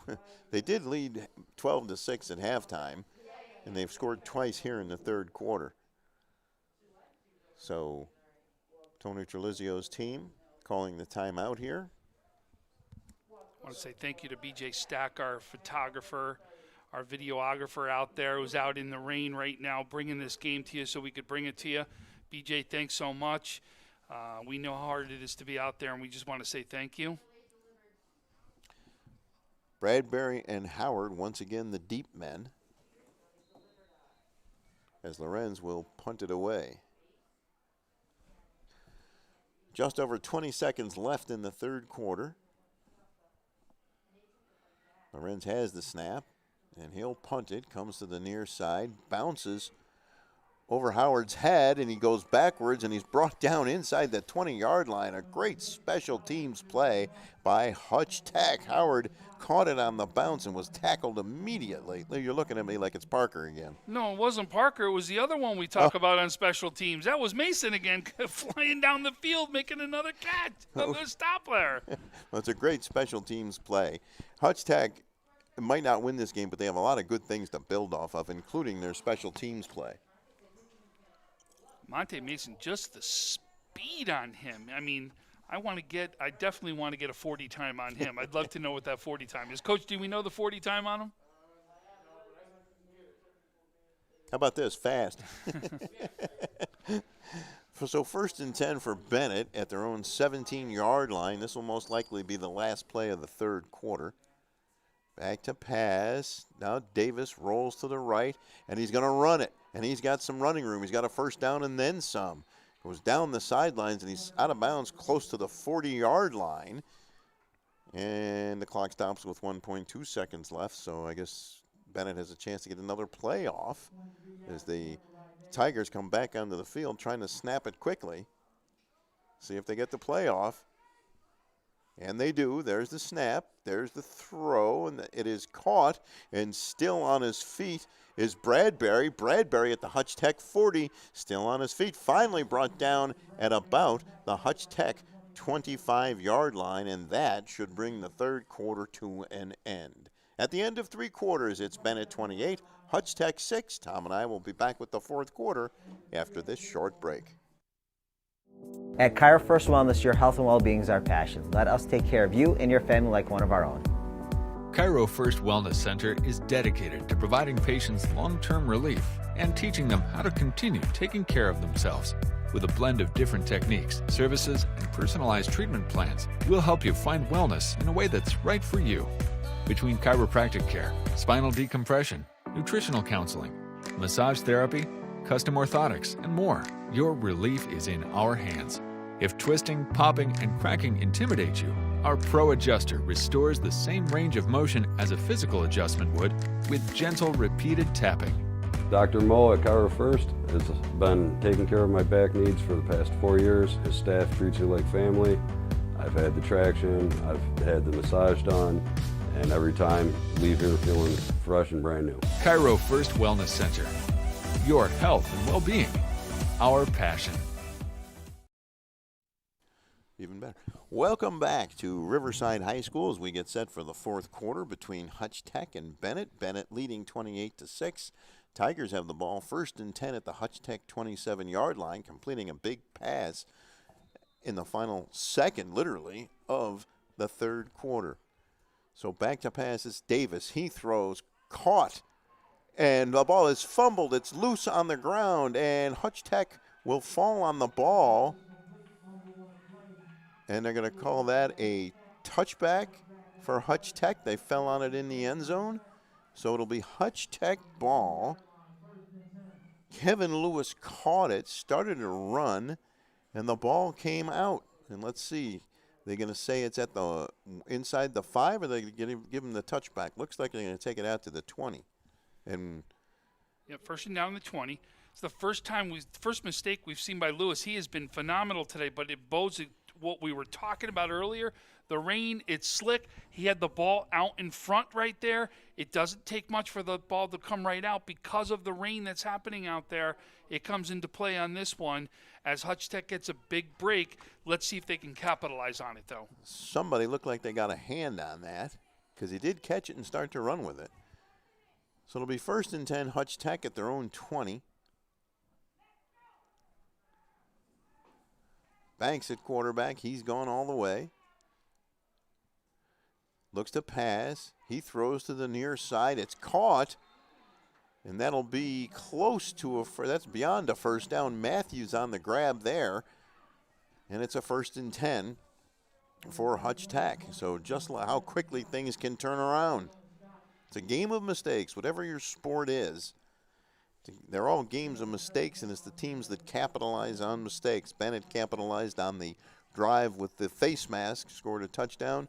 Now Hutch Tech prevents a touchdown, and we'll see if they can do something with it. They've got one first down already. Matthews split to the near side. Woodard on the far side. Banks awaits the snap.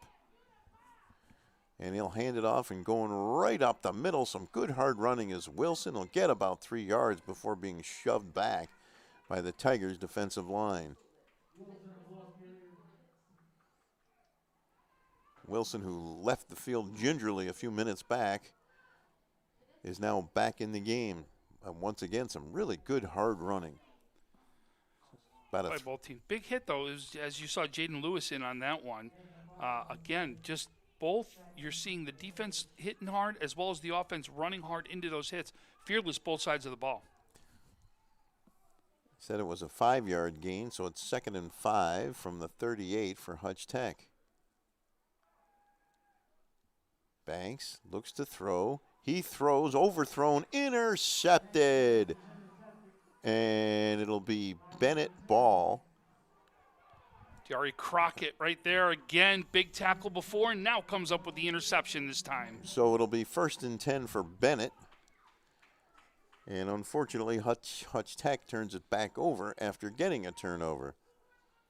Unfortunately for Hutch Tech. So it'll be 1st and 10, Bennett at the Hutch Tech 48-yard line.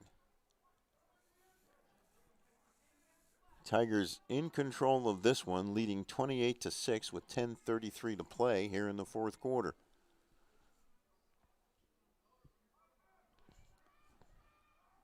Davis the third under center. Back to pass. He drops the ball. Let's see who's got it. And that is Hutch Tech football. So he couldn't handle the snap as he started to go back to pass. The ball came loose and Hutch Tech recovers, and they're back in business. And out of the pile comes running with the ball, number 56, Ivory Parker. We call his name again. 1st and 10, Hutch Tech. This time their drive starts from the Bennett 43-yard line. So here in the 4th quarter, and maybe the rain has a lot to do with it, that's 3 turnovers in 4 or 5 plays, and now we can see some umbrellas in the stands, or at least one. You know, it's almost like that misty type rain versus the hard rain makes it harder than sometimes the hard pouring rain does. And I haven't seen the officials take a towel and dry off the ball either. No. I'm sure they've done it, I just haven't seen it. Now Banks at quarterback again. And he's back to throw, rolls to the right, stops, throws, intercepted.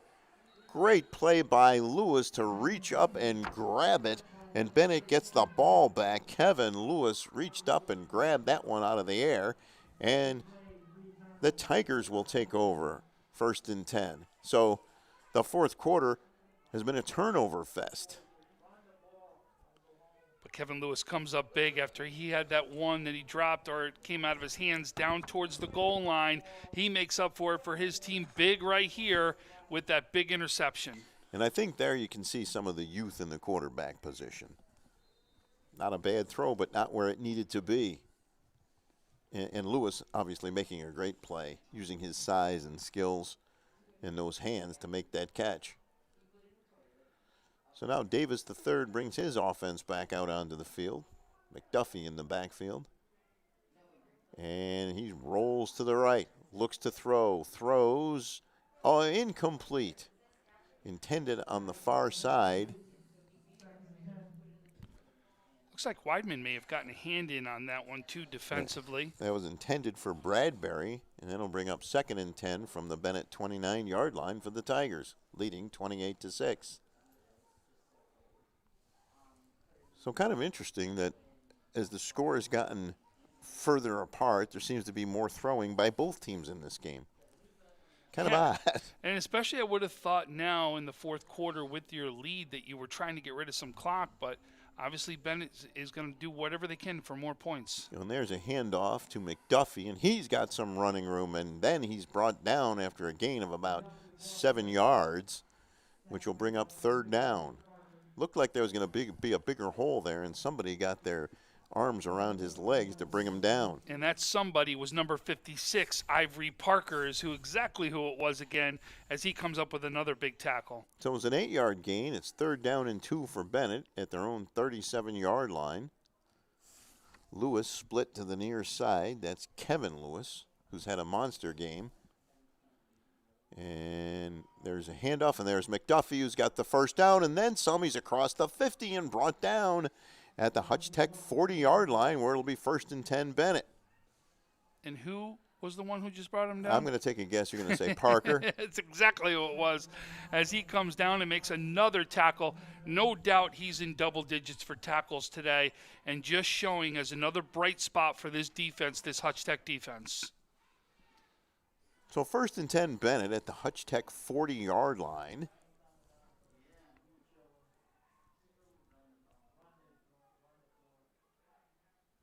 And the handoff goes to McDuffie. Tries to get outside. Breaks a tackle. Ball comes out. I think McDuffie got it back. He tried to cut it back. Somebody got a hand in there, knocked it loose, and he was able to fall on the ball and recover the fumble. There's no doubt this rain's having an impact right there in this game. And it's pouring now. We really have seen such a great first half by both teams, the way they've handled the ball. And you're seeing this, and it's definitely because of the rain that we're seeing out there. And now it's really starting to come down. And I was going to say, now I can actually really see it. Your eyes are a little bit better than mine. I had to really look hard. You had to look up into the lights to see it before. I did. That's what I was worried about. Remember the Canisius uniforms, white numbers, white uniforms? Now I can really see it coming down. 2nd and 10 from the 40 for Bennett.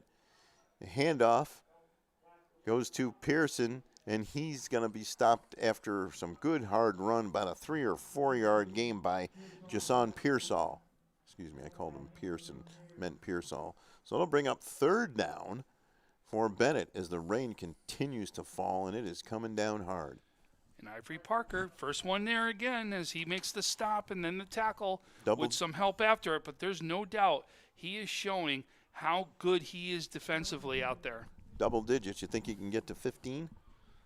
I wouldn't be surprised if he's there already, you know? No, I wouldn't be either. 3rd and 6 from the 36 for Bennett. They lead 28-6. And there's the handoff to Tolliver, and down he goes. No gain there, maybe even a loss. And look who it is. No, this was different. That was 65 on this one. Oh, it was 65? I thought it was 56. That was Fernando Rodriguez on that one, is who that was, with help first from Antoine Waters. Was some help on that one right there. All right, well, it's 4th down and a long way to go. Scoreboard says 4th and 6. And they're at the 36-yard line. With coming up on the 7-minute mark here in the 4th quarter. So Bennett will go for it. Hutch Tech has been good on 4th down just about all day. They've had at least 2 4th down stops where they got the ball back on downs. Back to pass. Davis throws deep down the far sideline. Caught for the touchdown. On the far side, that ball looked like it was tipped, and then it was hauled in by Jaden Lewis, and Bennett goes up 34-6. Great catch by Lewis. Ball looked like a defensive back got a hand on it, and he was still able to bring it in. 34-6, Bennett. So despite the rain, despite a defensive back getting a hand on the ball, he still makes the catch. That was impressive. So now Bennett will try for 2.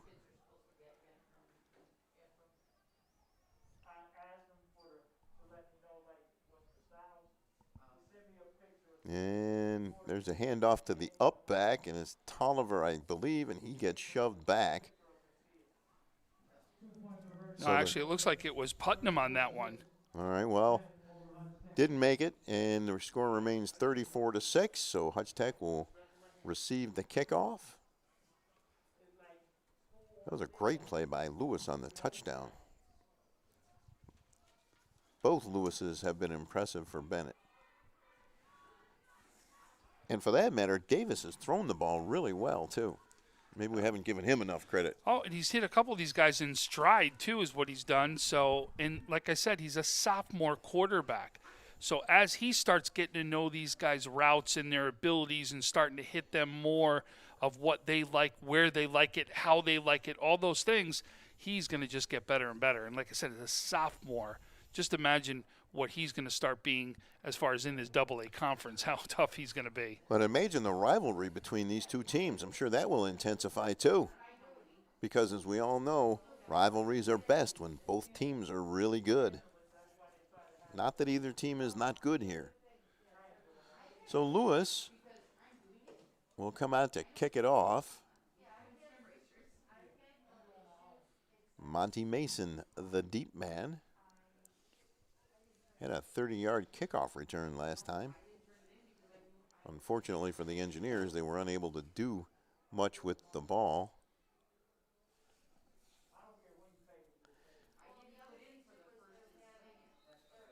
So Hutch Tech has been outscored 22-0 here in the second half. And Lewis. Oh, the ball goes off the side of his foot. It's not nearly 10 yards. It's a loose ball picked up by Hutch Tech. And I believe that's going to be Hutch Tech ball. It's a free ball on the kickoff. Yeah, Ziegler picked that one up, and I thought they got him by the legs. Yeah. It was another step. He may have been gone there for a touchdown himself. So the ball went off the side of the kicker Lewis's foot. Was not there's no reason to even imagine that they were trying an onside kick. So he just missed it apparently, or just got part of it. And it's a huge break for Hutch Tech. 34-6. Bennett, 6:39 to play in the fourth quarter, and it's 1st and 10 Hutch Tech at the Bennett 39-yard line. So you see something new every night. That's high school sports for you. There's no doubt you're going to see something new every single night. That's true, and keep an eye on Monty Mason here. We've been informed by the coach to our right, Arthur Medina, that Mason's a baseball guy too. Did you say center field? Center fielder for Hutch Tech. So he's another guy we'll watch in the spring. So 1st and 10 for Hutch Tech. Banks will hand it off to Mason, and he's got about a yard or two. Excuse me, that's not Mason. That's Wilson. So that'll bring up 2nd down, and the rain continues to pour down. It looked like on the tackle there was number 77, Nolan Parsons, who was on the tackle right there. So 2nd and 8. I'm going to tell you, everybody knows I cover baseball and I love baseball and I've done a lot of things baseball-wise. Monte Mason, I want to see his stolen bases this year because I'm going to tell you the stealing that he should be able to do when he gets on base, watch out what he's going to accomplish. I want to see him cover that ground in center field too, along with that. And there's the handoff and going. So it's good hard running is Wilson, and he's out close to a 1st down, maybe a 5-yard gain there, and should bring up 3rd down.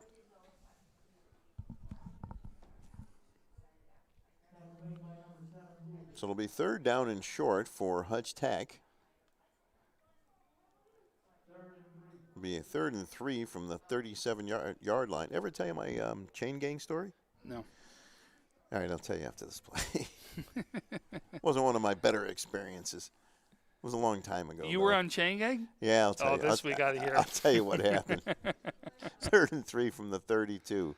Banks takes the snap, hands it off to Wilson, who's met immediately, and there's no gain on that play. It's number 71, Cody Logan, wrapped him up and threw him back. 4th down and 3. So the chain gang story, this is a long time ago. I was working in Erie, Pennsylvania, which is between 78 and 84, 1978 and 84. And I came home to visit one day.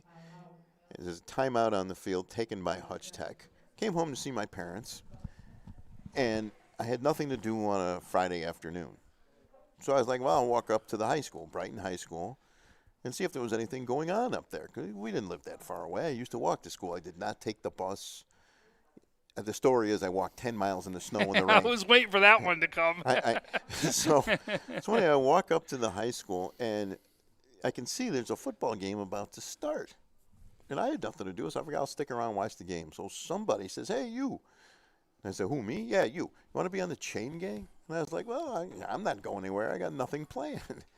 So I was on the chain gang for however long. It was a JV game, and it lasted however long it lasted. And I have to tell you, give all those guys on the chain gang lots of credit because it was a miserable afternoon. If you didn't pull it just right, somebody was yelling at you. If you didn't move fast enough, somebody was yelling at you. There was always somebody yelling at you. I don't like to be yelled at. So that's my chain gang. So I decided after that I would never do another chain gang. So now they just yell at you while you're on air. Yes. And we were waiting for the story to say is when I walked to school for the 10 miles because every kid's heard that one by their parents. You know that one. Yes. And I heard it and I've used it just like you. 4th and 5, they're going for it from the 34 thanks to pass. He's got some time. He gets a block. He throws down the near sideline. It's up for grabs and it's intercepted. And guess who that is? It's Kevin Lewis with his second interception. It's as good as a punt, which is essentially the same thing. It'll be 1st and 10 Bennett. Kevin Lewis, his second interception on the day to go with all his receptions on the offensive side. And touchdown. I mean, he has just been big. Yes. The 82-yard touchdown pass where he got behind the defense and just, when he caught it, just outran everybody. He also had the one down there in the end zone. Remember, he went around the outside and did. Yeah, so he's got 2 TDs. 2 TDs, 2 interceptions. Hey, I hope Dennis is watching this one, right? There's one of your Conley Cup possibilities right there, as he's having a big week right here. Yes, unfortunately, the way this season is, the Conley Cup will not be presented, but there will be certificates each week for top performers. And Connolly Cup, and there's a timeout again on the field, this time taken by Bennett. They'll have it 1st and 10 at their own 25. And yeah, so there just won't be a Conley Cup awards dinner, so they're not going to award it out. But as each week knows, to be able to be a finalist, you had to at least be recognized in the weeks is what it was. So here is now the Conley Cup is just going to recognize all these athletes so they get their recognition on the weekly games like they should and do deserve. And also, the other thing people need to remember about the Connolly Cup, and I know this is an area of confusion because I've seen it happen, when football resumes in the fall, the Connolly Cup is given to the best football player in Western New York, decided by the Connolly Cup Committee. It is games 1 through 9. The playoffs do not count. So when they get to the stadium, that's it. Right. So the playoffs do count. Well, it's just the first game. Yes, so everybody gets the first game. But the games at the stadium do not count. So you could be the most dominant player in the playoffs. The games at Highmark Stadium now, they don't count. Not part of the Connolly Cup. So it's easy to get confused there. I've had that discussion with Dennis a few times. So it's 1st and 10 Bennett at their own 25. They lead 34-6. And there's a handoff, and not much there as the Hutch Tech defense stiffens. And a short gain by Tolliver, I believe.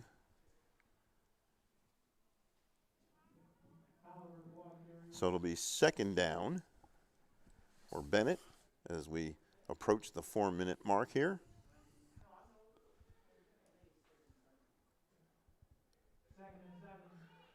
Bennett in complete control. They've dominated the second half.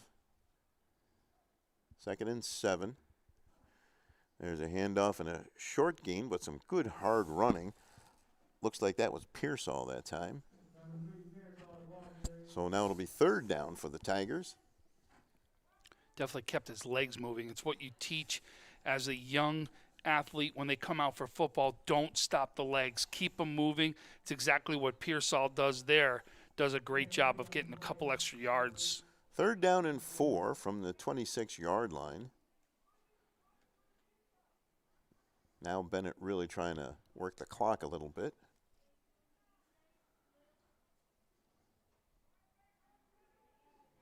Approaching the 3-minute mark here. And the ball is loose on the ground and fallen on by Davis III, the quarterback.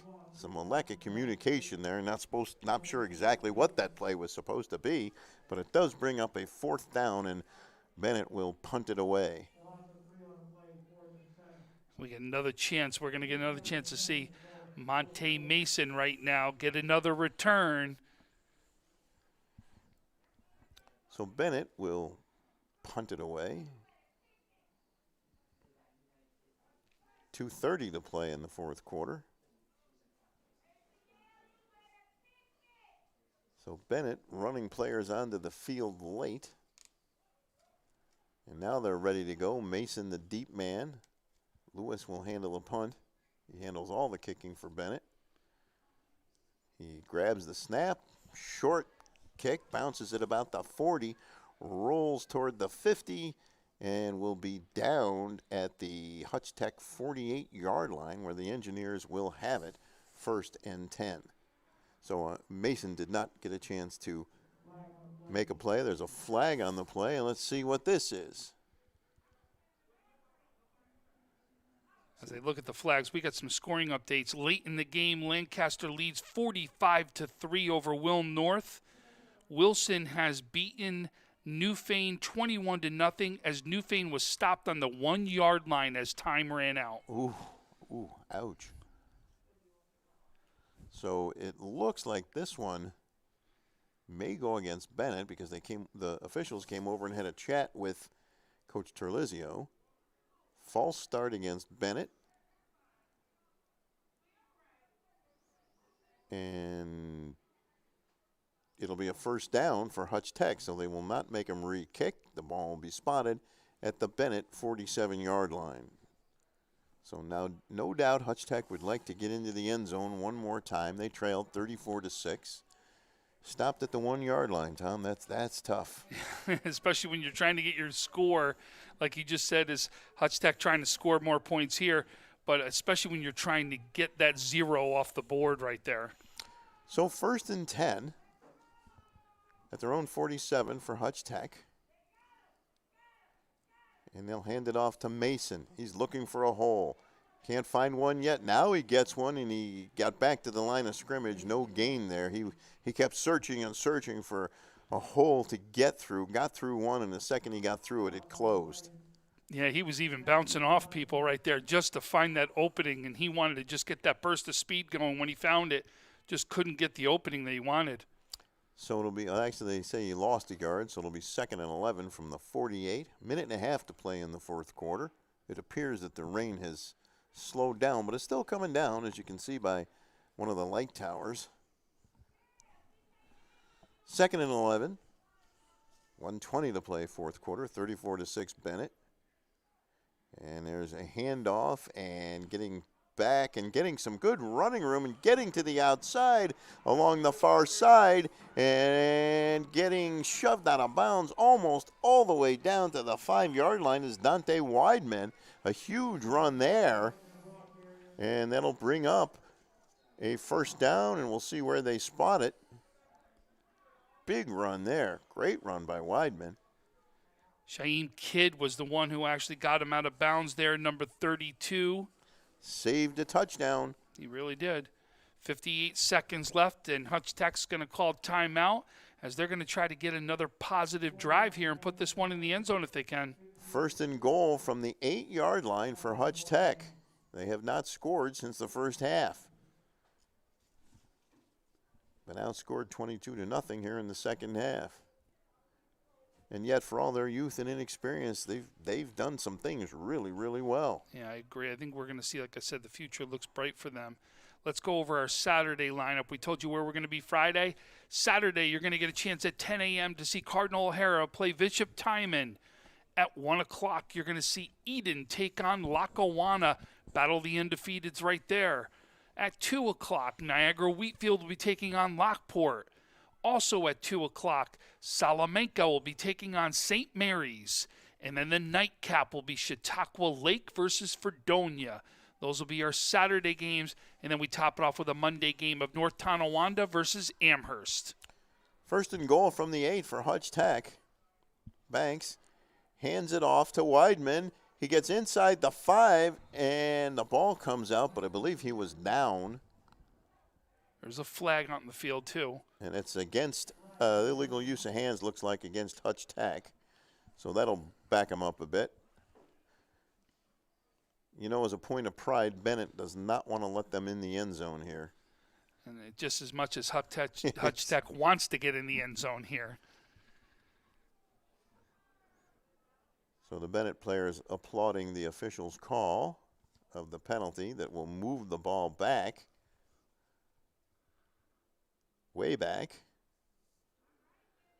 Move the ball all the way back to about the 18-yard line, where it'll be first and goal for Hutch Tech. Big penalty there. Banks by himself in the backfield. And he'll hand it off to Weidman coming to the near side. And he can't turn the corner. He's stopped, but stays in bounds. So Hutch Tech, if they want to get another playoff, they've got to hustle back to the line of scrimmage. Gain down to about the 10-yard line there. So a 9-yard gain there. Second and goal, 25 seconds to play. And there's the handoff to Monty Mason. It's going up the middle. Got a yard or 2, maybe even 3. But he's stopped. So it'll be third and goal from the 9. If Hutch Tech can get one last play off. Look like on the stop, too, is number 21, Ethan Bunch. So Banks trying to get this, he downs the ball. He took the snap, and No, they're going to put time on. They're going to put time on right here. Let's see. He was able to apparently stop the clock. They put 1 second back on the clock, so Hutch Tech will get one more play.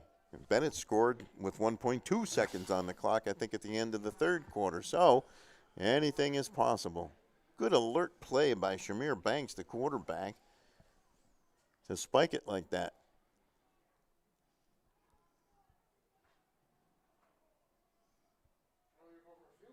They are going to try to kick a field goal. Oh, they are. They're going to try to kick a field goal here. So that'll be Lorenz trying to kick the field goal. Woodard is the holder, unless they're trying to, they could also run a fake here. There's the snap. The kick, it's blocked, and Bennett will have the football, and that will bring the game to an end. So from Riverside High School, Bennett beats Hutch Tech 34-6. For BJ Stack and Tom Prince, I'm Stu Boyer. Thank you for watching. Have a good night.